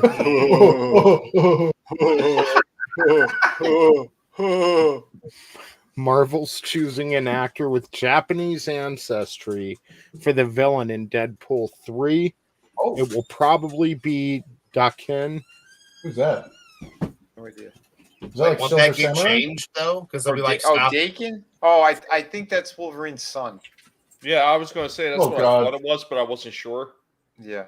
Yeah, and the next one's just as bad too. They love doing the race swaps. No, that is racist. Okay, as somebody that's got Asian, the whole point of Danny Rand is that he wasn't an Asian guy and he did martial arts. Mm-hmm. The fact that you're equating all Asians knowing martial arts is racist. Of course it is. But that's because of that woman who became the writer and destroyed Danny Rand and made the character Asian. And she came out and said she wanted to destroy all of Stan Lee's legacy characters. Yes, all of it. So and now we're going to have that on the big screen. So they're accomplishing their goals. Yeah. And you people watching are going to see it. And this is where Tony is right, because she's already said she wants to destroy his mythology. Yeah, and she started, and they're still letting her do it. And Hollywood's allowing this to happen. It perpetuates granted, it's not like a super negative stereotype. It's not like we're saying you're 53% of the crime population of the country or something. But it's the fact that I remember as a kid, and it was like I had a friend Larry who was Vietnamese, and oh Larry, yeah, he's Bruce Lee, yeah, dude, he's Vietnamese. Bruce Lee is Chinese and he's American. That's a completely. He doesn't know martial arts just because he's Asian. And Bruce Lee, he's got some German in him. His grandmother was German. Oh yeah, he's a Happa. So, the last point here, Iron Fist will appear in Born Again and Shang-Chi too, but he will be Asian. The actor is being recast. Boo. So Disney, when you actually find out that you're not making money, these are the reasons why when you're killing Stan Lee and the things he did in the first place. You know, all the bigger YouTubers are going to be hate watching and talking about it for months upon months on end. They're the ones that are giving them all that free publicity, like Chris just said. Remember, P.T. Barnum said it best. There's no such thing as bad publicity. Yep. Yeah. I 100% agree.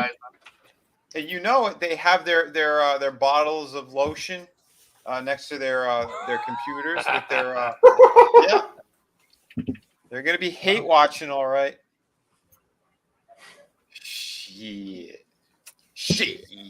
And they will. I think Tommy, you're the one. Did you share that tweet from someone a couple days ago where they're like, maybe it wasn't you, but he was talking about, Disney's expecting the hate watching. Disney's expecting all that, but fan baiting.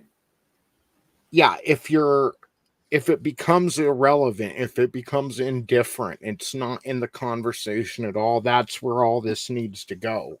Again, I would have never even known they made a Star Wars rock pilot had everyone not been talking about it. And I guarantee that idea came up because the Lucasfilm feminist storyboard sat around on a table and said, what's the most ridiculous thing we can come up with to get these people talking? And I think it was a DC movie was dropping that week and another big movie, maybe a Marvel movie or something, and all anyone was talking about was Star Wars was making a rock pilot. Like, guys, I didn't even hear it from them. I heard it from the YouTubers. Same. Like, and that's all you ever heard of it. Like, it's inconsequential, but it kept them in the conversation. Hail to Darren, like my father before me. What's up, Darren? I tell you what, if it wasn't for other people talking on Twitter, I would never see any of this shit because I have almost every single site from Disney, other than the new ones they create for new movies. I have them all blocked. I don't want to have nothing to do with that company. Yeah. Dude, I keep blocking freaking the Woman King, and they keep unblocking me and pushing that damn ad on Twitter for me. Wow. Jesus. I'm like, I'm not interested. Like, go away. Mark Zuckerberg is like, please. Just gotta watch it. No, Zuckerberg just kicked me off his platform altogether. What a piece of shit. Yeah. Fucking Well, he didn't stop Asian hate, now did he? Nope. I'm old enough to remember when Facebook was cool. You know? It was the alternative to MySpace. Yeah. It was Where like all the porn bots are. I miss MySpace. I miss making my own stupid little like custom music and image backgrounds and shit. Oh, yeah. You know what? I had a hard time transferring originally over to Facebook because I liked how MySpace was set up so much better. Yeah, And it was me so too. much friendlier to the user, really, at the time. It was. Yeah. Yep. Hashtag bring back MySpace. No, not Still now. there. Facebook owns it. Yeah, Tom just wanted to be our friend, and look at what we did to him. What happened to him now? I'm sorry. We left him, and then Facebook took over, and it went to shit. Did Facebook buy MySpace? I thought another company did. I thought AOL bought From it. what I understood, Facebook took it. Oh. That sucks. Yeah. It's still there, guys. Like, Yeah. it's It'd weird. be funny to go back. It and is? go and Oh my look at God. Facebook's. The info Holy stuff shit. should still be on there. Fly Anakin carves his own lane. Fly Anakin. Is that What? a rapper name? Is that a verb that they're using, or is that an adjective? Like pretty fly for a white guy kind of thing? I think it's his name, Fly Anakin. God, it's hard for me to keep up with this sodomizing of the English language that they seem This to do. Anakin likes That's terrible. sand. It's where he was raised, yes. No, not the bassist of the Deftones. Oh Are you going to get like a whole bunch of malware now? Probably. Florence Yeah. Pugh is in talks to star in Dune Part 2. Oh, they're actually making a sequel? I thought it flopped. Yeah. Yeah. I don't know. I I'd heard still be interested. I didn't hate it. Huh?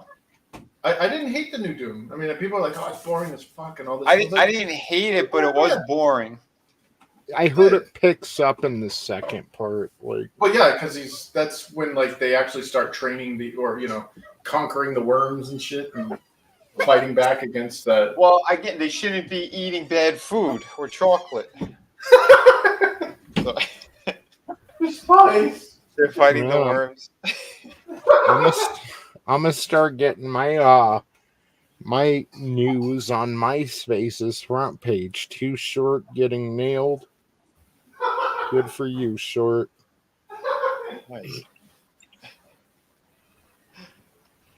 Look at that. Alanis Morissette details the 25th anniversary of Jagged Little Pill. God damn, I'm old. Yep. Oh my god, I remember when that came out. I Wow. was just out of high school. I know, it was so cool, the video, because you couldn't see your face. Or the fact was that you're just singing wild. about Dave Coulier going down Yeah. on him in the theater. I was like, Yeah. yeah, Fucking go Uncle Joey. He's like, your Good on breath him. smells like wood. Yeah. Did somebody say what? Yeah, so we're celebrating a birthday today, guys. So if you want to feel like small. You know, if you want to feel like your life hasn't quite panned out the way you would have liked it to pan out, Oh shit! then let's all wish a happy 40th birthday to Tony Khan. Khan! 40 years old, and he's fucking, yeah, making minimal money with AEW. But then again, he's from a billionaire family, so. Oh yeah, money begets money. Yeah.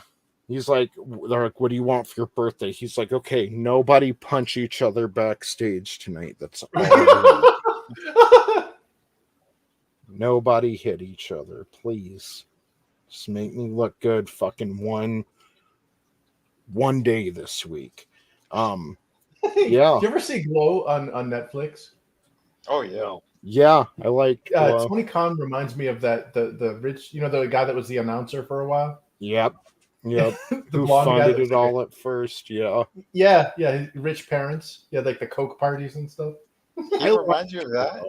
I don't Yeah. know. He's a lot more gay. I don't know. Yeah, he's not Vinny. he's more soy. Like the guy in Glow was a little more like frat brother-ish or something, you know, like Uh-huh. Yeah, but he had that gay experience there in the film. Or Jock yeah. gay. He was more jock gay. Yeah, Jock gay. Well, I mean, you know, that's what I'm thinking. The way I'm reading what you're saying is, you know, had that experience, but yeah, jock gay. Yeah, so I'm banging my boyfriend, and after we're finished, he turns around and wants to cuddle with me. What are you, fag? But that's the problem, Darren. Like my father before me, they do buy the merch. They'll go out and see a cool Iron Man figure at Walmart or something and buy it. And like just being in the word of mouth, being relevant does so much for the brand. Yeah. And that's what you want to be. That's what you want is for people to keep talking about your product. So like it does. And I hate to say it, but for as bad as She-Hulk is, go search She-Hulk review in your YouTube search right now. And all kinds of channels, you know, that are supposedly fighting the culture war are talking about it. They're patronizing or they're... Damn it, Tony. I just made a short on that too. But I was at Walmart the other day. I didn't buy it. I just filmed a bunch of shit that was there. It's like just giving it your attention, though, keeps it alive. It keeps it relevant. You know, nobody's talking about where the fucking crawfish sing or whatever. And you're not going to find a whole bunch of reviews on YouTube about it. And there's not going to be a crawfish cinematic universe, you know. Have a good night, future fantasy empire. Thank you for joining us. Thank you. There for will the be now, insight Tony, because you mentioned it. Yeah. Thank you for bringing my attention to Ecuador's guinea pig problem. That's sad. So I was just looking a little bit further into it, Tony, and they said sometime around 2016 is when it was bought by Time Inc. Oh, MySpace? Yeah. And now they're trying to bring it back and they're trying to compete with Facebook. And at one time, Zuckerberg actually came back and tried to, I guess, purchase it again. Like, I don't know if the original purchase ever went through because I'd heard they bought it because I remember it was all over the place. But they're saying here this guy, DeWolf, rejected the offer from Zuckerberg. Damn. Well, good. Fucking bravo, reject the Zuckerberg. Bravo for him.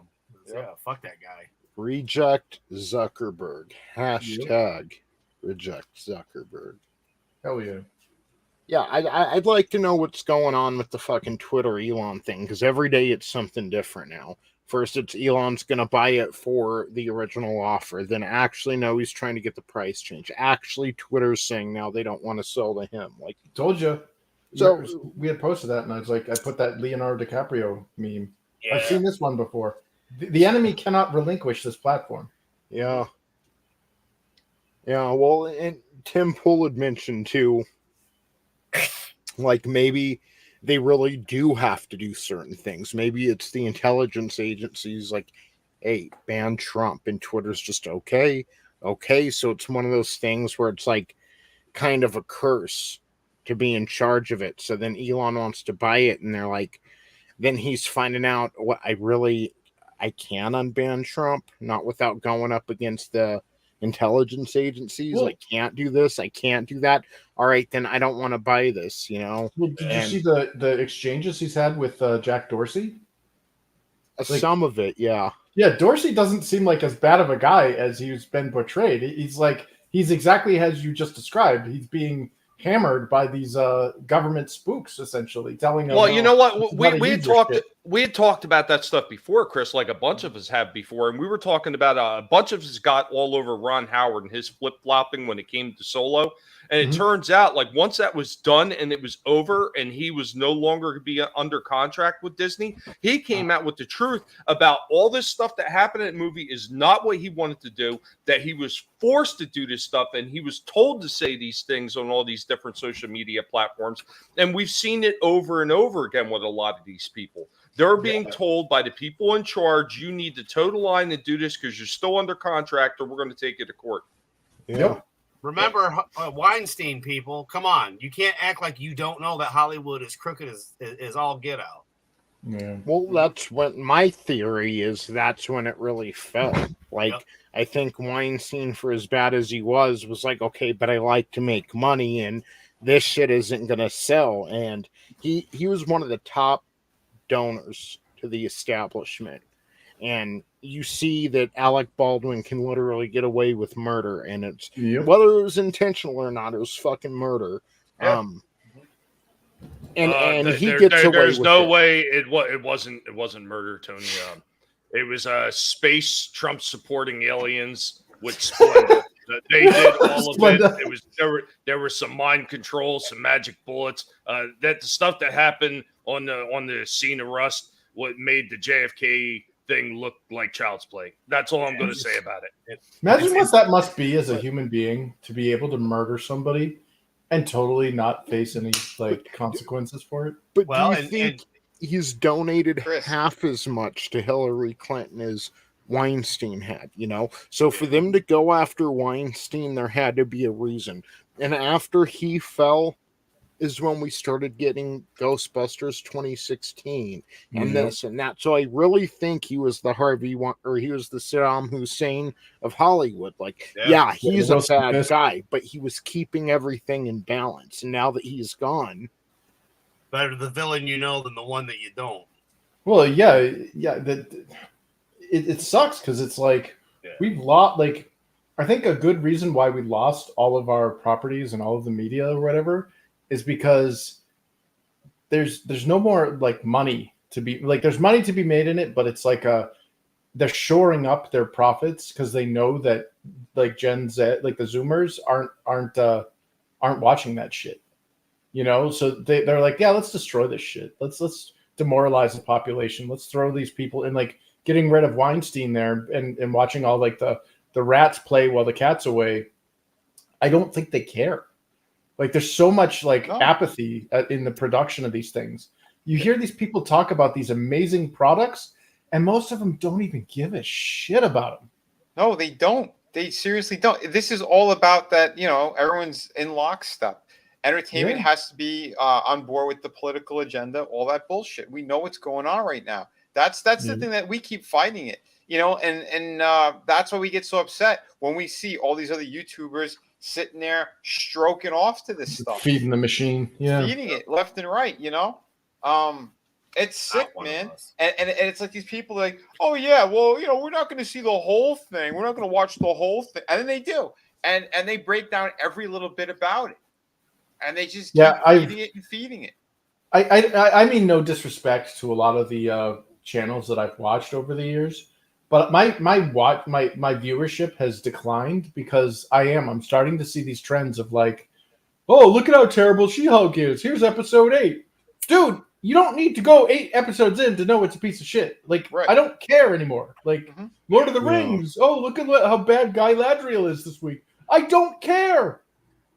Yeah. I'm not watching those videos. So and then they're oh, we're getting. Oh, sorry. Well, no, yeah, you're right. No, it's because they're hungry for content, and they know, if it's a 8 to 12 episode series, oh, that's plenty of content. And then I could break that down, and then I could do shorts on it, and I could do this and that. That's what it all comes down to. None of these people give a shit about any of this stuff one way or the other. It's right now, it's just content for them. So if they're preaching that they're fighting some kind of again, some kind of war, entertainment war, culture war, they're full of shit. They're full of shit. Now if you just now here's the other side of it. If you wanted to watch those things, you generally wanted to watch them, and then you're reviewing them, that's another story. But nine times out of 10, if they're watching it and reviewing it, they're talking bad about it. There's no one that's sitting there going, "It's fantastic."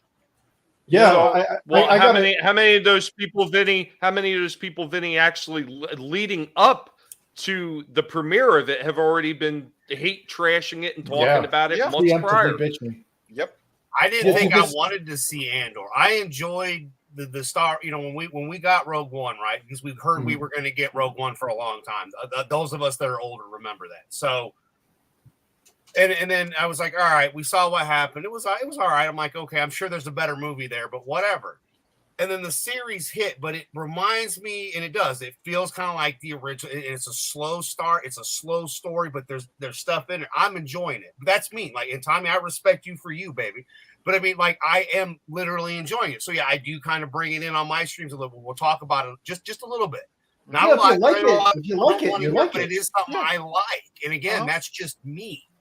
Hold on, and that's exactly it. Because we have Tina Bojan. She's been watching a couple of these series, and we don't rag on her. No, it's something that she's enjoying, and she's genuinely having fun with it. God bless, great for her. Well, but she never ran around bad mouthing it. She wanted to give it a chance, and she's been enjoying for whatever reason. She's enjoying it. Okay, so it hit that demographic. That's fine. Yeah, I got to give a shout out to Loki's Mornings of Mischief. He's been doing a lot of House of the Dragon stuff. And like they're talking about it like fans, like dissecting every little thing. Like there was even little mini arguments about last night's episode, the contents of a certain drink, and I was like, oh, this is cool. Like this is the type of shit that like I used to enjoy back when Lost didn't destroy our desire to care about like movies or serials. Yeah.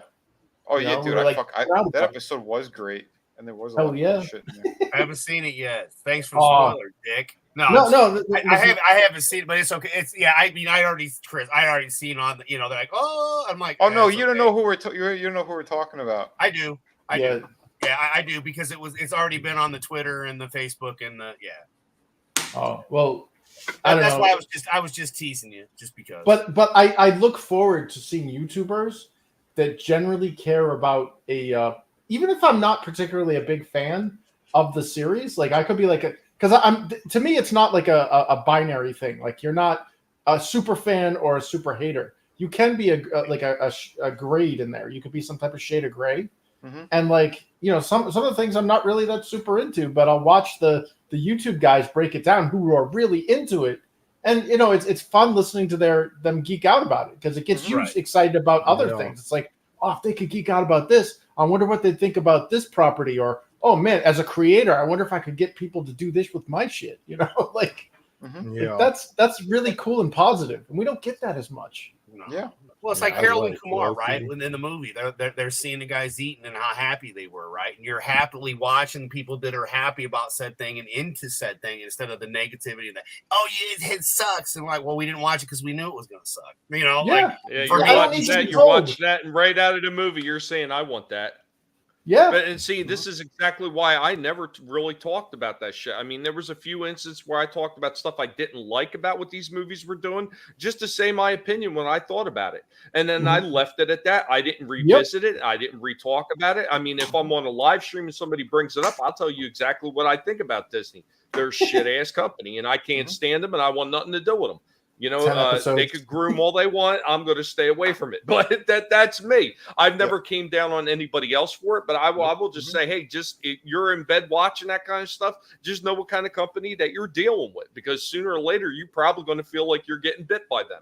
And it's happened over and over again with that company. And many others too. So, honey, and I know, and there was the other side of the coin too. It's that people, they grew up with these characters, they have connections with them.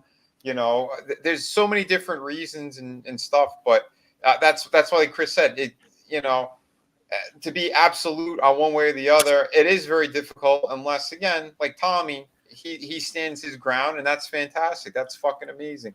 But, some people, they have other connections, the people who passed on that maybe they enjoyed certain comic books or movies and shit with them. And, that's why I understand that it's difficult sometimes. But the once in a while thing, fine. The 24/7, I hate it, it sucks, it's horrible. And then they consume all of it. That's hypocrisy. Yeah, like if you keep putting on the gay porn and saying, "Ew, guys, it's so gay. Look, it's so gay." It starts to get a little weird. Like, okay, we established that 2 weeks ago. Like, oh god. What about hey Tony? What about all the people that went on and on and on about cuties? And these are all the people that were talking about hating on it, but they also watched it because they were talking about what was in it. You know what I seen when that popped up? I seen down thumbs down on that. I don't want to see it. And that was just from the trailer icon that was sitting on the. I never watched it. I didn't watch the trailer for it. I just seen it pop up. I thumbed it down. Don't want to see it again. That shit should be illegal on your computer anyways. You get arrested for that. We canceled Netflix at that point, and now I will get it once a year for Cobra Kai. But I started watching Cobra Kai when it was on YouTube, and then they had season 3 all in the can, ready to go, and YouTube, being the wise merchants that they are, canceled the show. Like, okay, so it just happened to be Netflix who fucking picked it up, but yeah. I can't complain to the way they let the showrunners just do their thing now. I can't fault that at all. Yeah, it's like a Sony Pictures fucking whatever show. It's not really a Netflix show. Netflix just got the rights to air it. Like, man, Cobra Kai is so good. Yeah, it is. And I like how they do they I'm sure they were forced to add like the modern Marxist garbage in there. And I think they mocked it. Like they were like basically handed like an edict, like you need to put in non-binary characters. You need to represent like minorities, blah blah blah. They're like, okay. So they get out there, and Johnny's like, wait a minute, so you're a what now? She's like, I'm non-binary. He's like, okay, whatever. So it looks like they're messing with Darren, like my father before me's messages. He's trying to sit here and conversate with us, and his messages are disappearing, and we're not getting them on our end, bro. I checked. Yeah, dude. Yeah, I'm looking because I've got the chat popped up on my side because I'm wrench and I'm not. Yeah, I'm well, not. That's your Google moderators. I mean, at one time when Google moderators used to hit people like that, the mods on the channel would see it, the channel owner would see it, but then they removed that. So now when they do shit, you don't even see it as the channel owner. No, anymore. Wait a minute. StreamYards can bypass it, I think. Well, I'm sitting here looking at StreamYard and YouTube. I have both windows open with the chats in there. I don't see it. Yeah, so I used to. Yeah, no bad mouthing the MCU, Darren. They'll delete your fucking messages. Well, I remember about a year ago, whatever. When I was leaving comments in Etep, and I was like, "Look, I'm getting deleted," and Etep would highlight it, and I'm like, I'm looking in the YouTube, and I'm watching it on my TV, and I'm commenting on my phone at 2 different accounts. Yeah. And I'm not seeing it, but for some reason he was able to see it through StreamYards or whatever he's using. I noticed that it used to do that more often. Like if something went and show in the YouTube chat, we could still see it in StreamYard. Maybe they found a way to, nip that. I don't know. Well, remember they upgraded this. Now it says present, not share. That's true. Yeah. And after that, it used to be like you guys were just saying, you did see everything in StreamYards, but now we don't. That's weird. That's infuriating because what that's saying is it means we as adults or we as presenters aren't even allowed to see things or make the decision of whether or not we want to see it. It's you know what? But you'll see the sex box 24/7. Exactly. I was about to say that.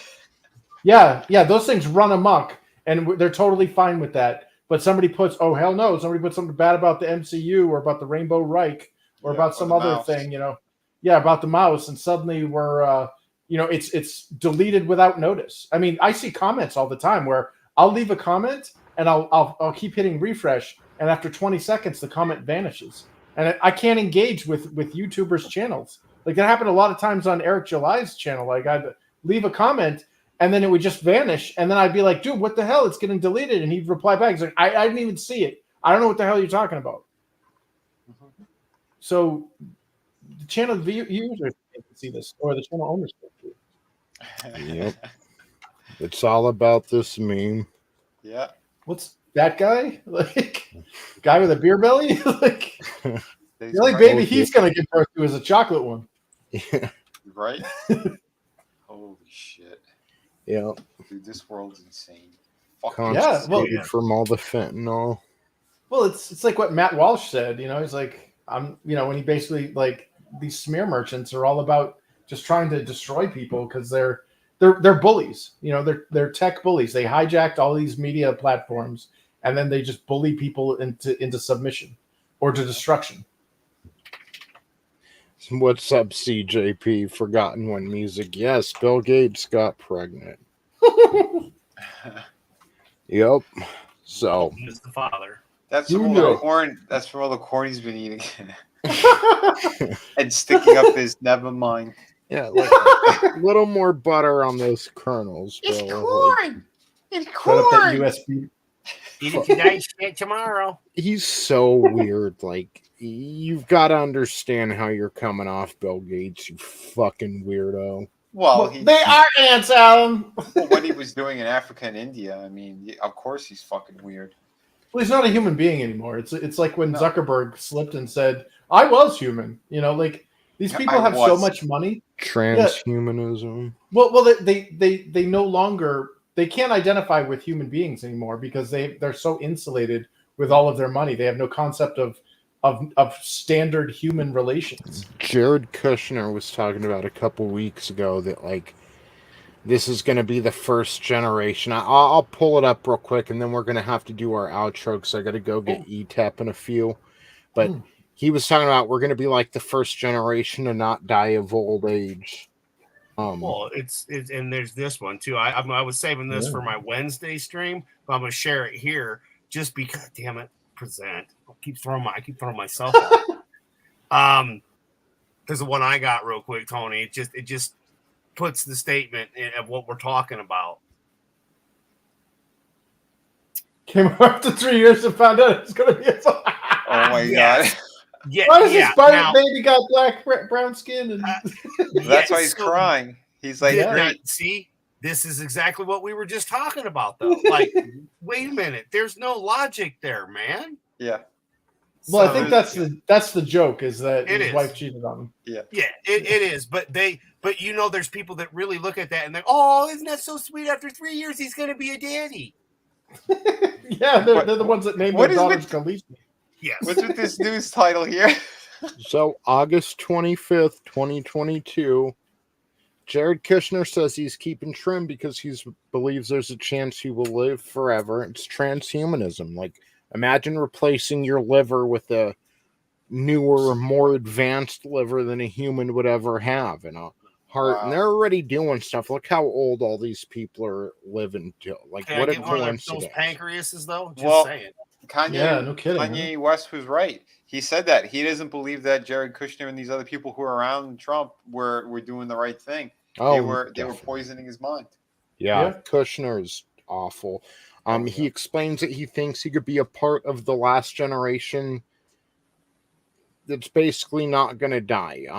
Jared Kushner, former President Donald Trump's son-in-law, said during a live stream this week that he was keeping trim in the event that medical science allows him to live forever.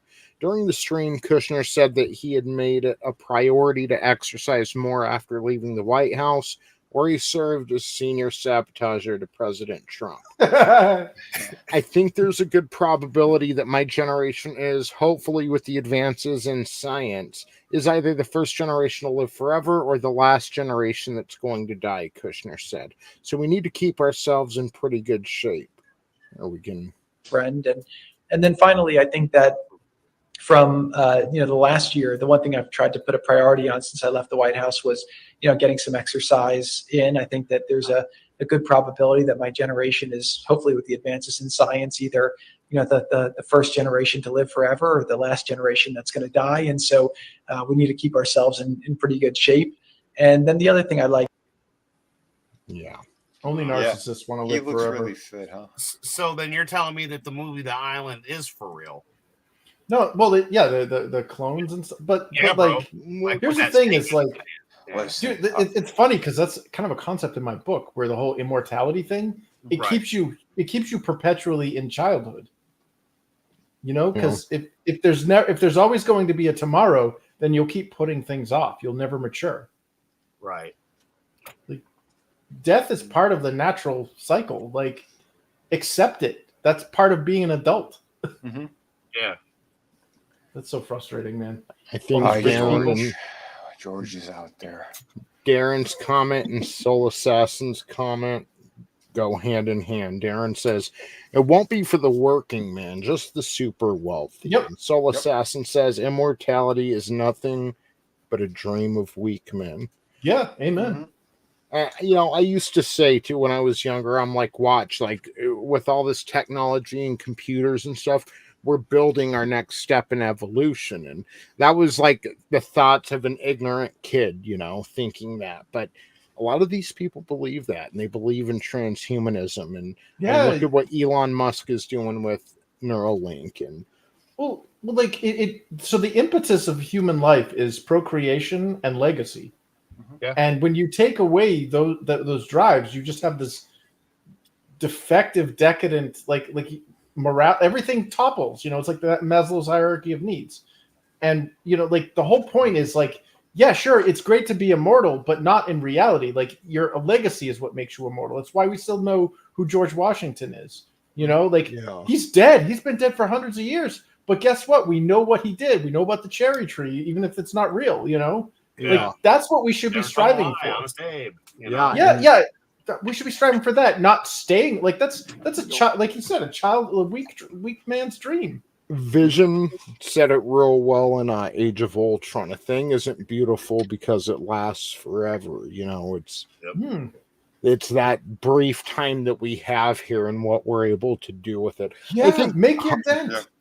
Hans Koch is going to live forever. He's the perfect example of legacy. Absolutely. What? I don't know any of that stuff. All I know is you keep drinking the blood. You live forever. You shower with money. You don't need water when you're a billionaire. You could buy planes. You could crash them. Trying to aim at Kathleen Kennedy. There's so many things you can do when you're rich. It's a beautiful thing. I encourage everybody to be rich. You remember dreaming of being rich back when you were human? Holy shit. Sounds so evil though. Yeah, because they are. Yeah, like leave your mark on this world and understand that it's only your turn. This world isn't yours, it's just your turn. You're gonna go and you gotta make sure that the people that come after you, like you clean up and you leave them in a better spot than you were when you entered, Yeah. Well, no, you sound like a damn quitter, Chris. Sound like a no good, goddamn sexual deviant like me. What's wrong with you? Get in there, live forever, screw everybody. That's how you're going to get it done. Well, late breaking news. Frankie's right. In the end, there can be only one. You remember Dick Clark? Yeah. Oh God. He was ageless until I took his head. Dude, that last Dick Clark's Rocket New Year's Eve, that was inhumane what they did to that poor man. Oh my God, yeah. Oh God, welcome to. I'm like, come on, man. There was nothing rocking about that. No, that I felt so bad for that guy. It literally was Weekend at Bernie's. It felt like, other than he was still alive, but barely. I think they were debating about making him president at one point. Oh damn, you're right. Yeah, because the puppet. Never mind. They accomplished their goals. Yep. Yes. So, with that being said, let's go ahead and go around the horn because again, I got to go get Etep in a little bit. Cirque du Soleil is going to be ending soon, and we're going to the Las Vegas Strip to find some transhumanists and interview them for you. Nice. See what's going on. So, if one has a box, don't play with that puzzle box. Stay away from it. You have chosen the lament configuration. It's awful. I don't care if they have a popcorn box. Stay away from them. Dick in a box. Exactly. And hail to Carl, by the way. Great to see you, buddy. So what's going on, Guinea Pig Collective? The same thing that's always going on now. Waiting for CenturyLink to fix their shit. Guys, they are the absolute worst. And I really don't get it. They're upgrading all the lines about 1.5 miles, 2 miles away from me, but somehow I'm like in the dead zone. And they just don't want to seem to upgrade right here. They drive me absolutely bananas. But guys, it's the same thing that's always going on while I'm waiting for these idiots to get my internet actually working up to an acceptable level. We're doing a lot of shorts, having a lot of fun with them. So stop by, check them out, support the pigs, because damn it, they eat a lot and I need help. But thank you so much, everybody. Spin the chat. You guys are awesome. The panel is always incredible. As always, thanks for allowing me to come up here and nibble away at the corners of the screen just a little bit. And remember, guys, never let anybody tell you what you can and can't say, what you should or should not watch, because your silence gives consent, and the guinea pigs will get your toes. We are coming for you. Later, y'all. Thank you, brother. And hopefully soon they'll stop siphoning off your internet to send to Mark Zuckerberg's I swear they're sending my internet down to Mexico or something. That's why everybody from California is moving there. What's going on, Mr. Fisk? Hey, hey, thanks for having me, man. It was good to vent my stuff. Well, I guess I can show my book. Infinitale Chronicles Book 1 is available on Amazon. Book 2 is well into production now. Hopefully we'll have some stuff to show off and kick off the crowdfunding campaign for that Book 2 by the end of the year. And we've added a cool lore section to the website, InfinitaleChronicles.com, that goes over some of the cool character bios. We've got the world atlas, nice little world map and stuff. We also have a glossary. We've even added the lexicon, so you've got a nice little code decipher if you purchase the book after the campaign and don't have access to one of the trading card perks that had the language deciphering key in it. You can now just go to the website and do it. So it's pretty cool. But yeah, Infinitale Chronicles. We're hoping to have Book 2 stuff out, and or I should say by the end of the year, and start that hype train to rolling before the end of December. So yeah, and thanks again for having me. Hell yeah, bro. Thanks for coming on. Can I just ask without giving away too much? I know we looked at like A and B a few weeks ago in a private chat. Did you ever make a decision on that? Not really. I think what we might do, I guess it depends on both the finances that I have available to me and the speediness of the artists. I might actually do a variant book as a super bonus. Nice. Like different perspective. Yeah. You get the same story, but from two different artists. That'd be and awesome. I'm hoping to put up those what I showed you guys once I get the lettering in there. I hope to put up on the website a preview, the first 10 pages or more actually of that book too, just to give people a better taste of what the Infinitale Chronicles series offers, and giving you those two different perspectives. Like, do you like book A or do you like book B better? Yeah, that'd be dope, dude. Like, That's sweet, crazy. I like It would literally be like an election, but we wouldn't have fraud. yeah, exactly. Well, not only that, but book B would, you'd be able to, buy the sales of. Yeah, and I mean, because I take all of the feedback that I get from these books very seriously, because ultimately I got to listen to the customer, and I send out these surveys. I'm not going to ignore what the feedback that these people have taken the time to provide me for, because that stuff's super valuable, man. I mean, a lot of creators really need to look at, when a customer says X, you listen to that, because that means they give a shit enough about your book to at least leave feedback. And also, if they give negative feedback, quantify it. Qualify it as well. Like, take notes of that, because eventually it's going to improve your product. You're not perfect coming out the door. Like the diamond doesn't sparkle without being polished. Adam Carolla used to talk about, you'd get the 5-star reviews and like, cool, the people love the book, and you'd get the 1-star reviews and you're like, okay, you can only take those so serious. They probably had an issue with you or something wrong anyway, but it's the 3-star reviews that really hurt and that really sting and that you need to pay attention to, because they're the ones who, they really wanted to like the book, but they can't give it this many stars because of this issue, because of this problem with it or something. So all I'm saying is the middle of the road. Like, I don't know if there are any middle of the road reviews for you, but just, yeah. Well, that's where, like we've had some feedback for the art stuff. So it's like, okay, let's get another art team involved. Let's see if we're heading in the right direction. And, again, having these 2 different versions, it shows that, we're both listening to people that have, been gracious enough to back this, because that's the people who've got the surveys are the ones that actually, gave me money. So that means that I'm obligated to provide them, the product. Oh, and, I value that type of feedback. And when we see these 2 art team examples, we get a better understanding of, oh, okay, well, we've taken that feedback and we've applied it to Team A, and I've also, latched onto Team B, and we've also applied feedback to that, and we'll see if, where we lie. I mean, we could be, people could be like, dude, A is actually better, or I prefer B, or whatever, and we can actually gauge that in sales or backing. Yeah. Yep. I like it, man. It's kind of like, remember when they were going to kill Robin or not kill Robin, they left it up to the creator, to the fans. Vote, you vote. And then the vote was to kill him off. Yeah.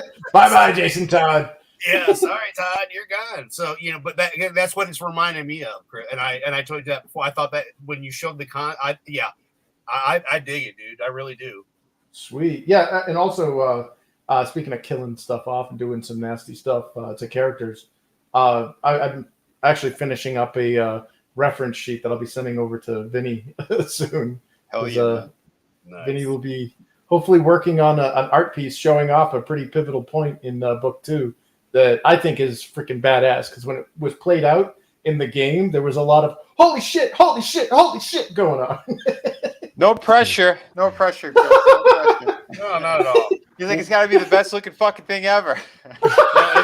Vinny, don't worry about pressure. You don't feel the pressure. You apply the pressure. Yeah. Yeah. Thank you for joining us, Chris. Yeah, thanks for having me, man. Oh, yeah. Hell yeah. So, yeah, I'm here. Hi. How you doing? I'm here. You're there. We've had a whole lot of fun. You've got to go get an Etep soon. So, yeah. Come check me out. I'm going to plug you, Tony. Tomorrow night, 8:05 Eastern Standard Time. We might be doing it, but like there's some limited time with Etep, so we're playing it by ear, because we might be at the mountains. So stay tuned to see if we're going to be doing that. Wednesday, come to my channel and check out. We are launching Digital Distraction. Welcome to Double D. So at 4:20 Eastern Standard Time, that will be the show on Wednesday. Thursday, I will be on This Week in Bullshit with Justin Proper. Friday, back to my channel for Friday Fun with Friends, 2:00 Eastern Standard Time. And then, after that, you can go check out Vinnieart at 5:05, and sometimes Tony at 8:05 for liars, because, this week's off. And same with Saturday's main event. So but those are the things and then I'm usually back with Tony and the guys with Vinnieart on Sundays. So but that's kind of it. We'll be back to the regular schedule next week for sure. And I'm seeing myself. I'm high as fuck. Get me off, please. Wow. Yes. It's been a blast. Thank you. Have fun. When you go get Etep, though, this time now, you got to go up to him and just go up to him, get real close to him, though. I mean, a little bit even uncomfortable, but sexy close, and go up to him and go, Superfan said hi. I'll make sure not to brush my teeth beforehand, too. really get the message. Eat a lot of garlic. You betcha, baby. I'm high on gash. Hello, and cash. Yes, that too. No, yeah, I forgot I had Hans cock up still. My bad. Hello, everybody. Yes, you heard Adam. You can follow my channel. We go live on Fridays and on Sundays. Yeah, we always have a blast. The other day was great. Was it last night? Yeah, it was last night. Today's Monday. Yes, last night was awesome. Go check it out. It's cool too, like hearing from the fans and stuff too, because like there's a few people they've been noticing. And Nelson said it recently too. He goes, I watch a bunch of other streams and you can tell that these people do not like each other and they're there just to put on a fake face to try to sell things. He goes, but on your channel, I can see all you guys are actual genuine friends and you're having a good time talking about the stuff that you enjoy. So I'm happy that it's coming off that way because that's what it is. You know, we try to bring as much realism and being as genuine as possible because yeah, I'm sick of those type of fake streams as well. So if you want the real stuff, head over and watch our stuff, our content, streams like tonight. Yeah, it's just we're gonna keep doing that. I'll have more tour reviews up as well. I am working on some projects as well. I'm working on City of Venus. I'm gonna be doing some stuff with Chris. There's a couple other people too. I'm trying to line up freelance work and juggle like the pages I'm doing right now. But yeah, it's always a good thing. And yeah, you're gonna have City of Venus 2 before you know it. Just right now, you can get the first book. You get the 2 art books with that. I post up cool artwork all the time too, so go check out all my great stuff. Shadow of the Kraken, also the newest book that's out there. It's a beautiful pirate story. And we have Through the Woods, 100-page ghost story, perfect for Halloween. All my books pretty much are, so just grab them. Just get them all. They ship immediately. You'll be very happy that you did. Plus, check out the acrylic standee on Shadow of the Kraken on that campaign. That's the first one that I released, and I'm going to be doing more for the newer campaign. So you'll have more characters from my my kind of comic book universe in plastic form of some kind, because those acrylic standees are awesome. Thank you, Chris. You hooked me up with all that stuff. Yeah, it's a beautiful thing. So yeah, everyone have a great night. And yeah, high fives, hugs, all that great stuff for Etep when you go pick them up. Hell yeah, definitely. Thank you for joining us, brother. Always, man. Always. So what we're talking about for tomorrow, I had watched 2 weeks of wrestling, the February 24th and the March 3rd episodes, which is kind of cool because March 3rd is the last WWF Raw of the 90s. We're going to Raw's War on March 10th, but problem is, I only have so much time to hang out with Etep, and tomorrow is one of those days. So we're thinking about maybe even if we don't do wrestling, maybe we'll do like a stream where we're both there in person. We'll do the normal 5 o'clock stream, but it just will be kind of a hangout stream, kick it. We'll talk about whatever the news might be or, whatever's going on. So I'll keep you guys updated on that. But yeah, it should be a fun time. It's just, I wanted to do 2 weeks this week for wrestling, 2 weeks next week, and then we'll be at WrestleMania 13. Like they even started hyping the Brett and Steve Austin submission match on the March 3rd Raw. So yeah, good times. I hope maybe next week we can get back to the regularly scheduled Monday Night War retrospective. But yeah, tomorrow night should be a fun show either way. Etep, one hotel room, anything can happen that's not gay. So I love how he had it tacked on at the end. Don't want to attract the wrong crowd, the bros crowd, like because that's it's only all like in the 4 eyes, people. Chico. It's always We already saw we already saw the poster for it, Tony. It exists. It's already showed you and Etep together and bros. So sorry, Just the man. 2 of us. Yes. So should be a good time. Go check out my clan. Well, that's fantastic for the white supremacy. Check out the Clown World Review, my channel. Check out the shorts I've been posting lately. I put one that's kind of a gift, but I made it into a short today. Biden's baby boy. Check that out. Check out yesterday. Because Hassan Piker, he's scared of Sam Hyde, but he's not scared to step up to his own fans that weigh under 150 pounds. Fantastic. So best ringtone ever. I'm coming to kill you. I even used the StreamYard test jingle at the end there for those StreamYard aficionados out there, you know. So yeah, good times, and thank you all for joining us tonight. I'm ending the show, and I don't even have the outro pulled up, and I got to look for the outro because it's not my fucking normal gig, so I don't know where we're going. So now I'm just talking. All you gotta do is blow me up. All you gotta do is blow me up, and I'll go. Tales from the place to be. Right. Wrong one. You want me to do it? Yeah.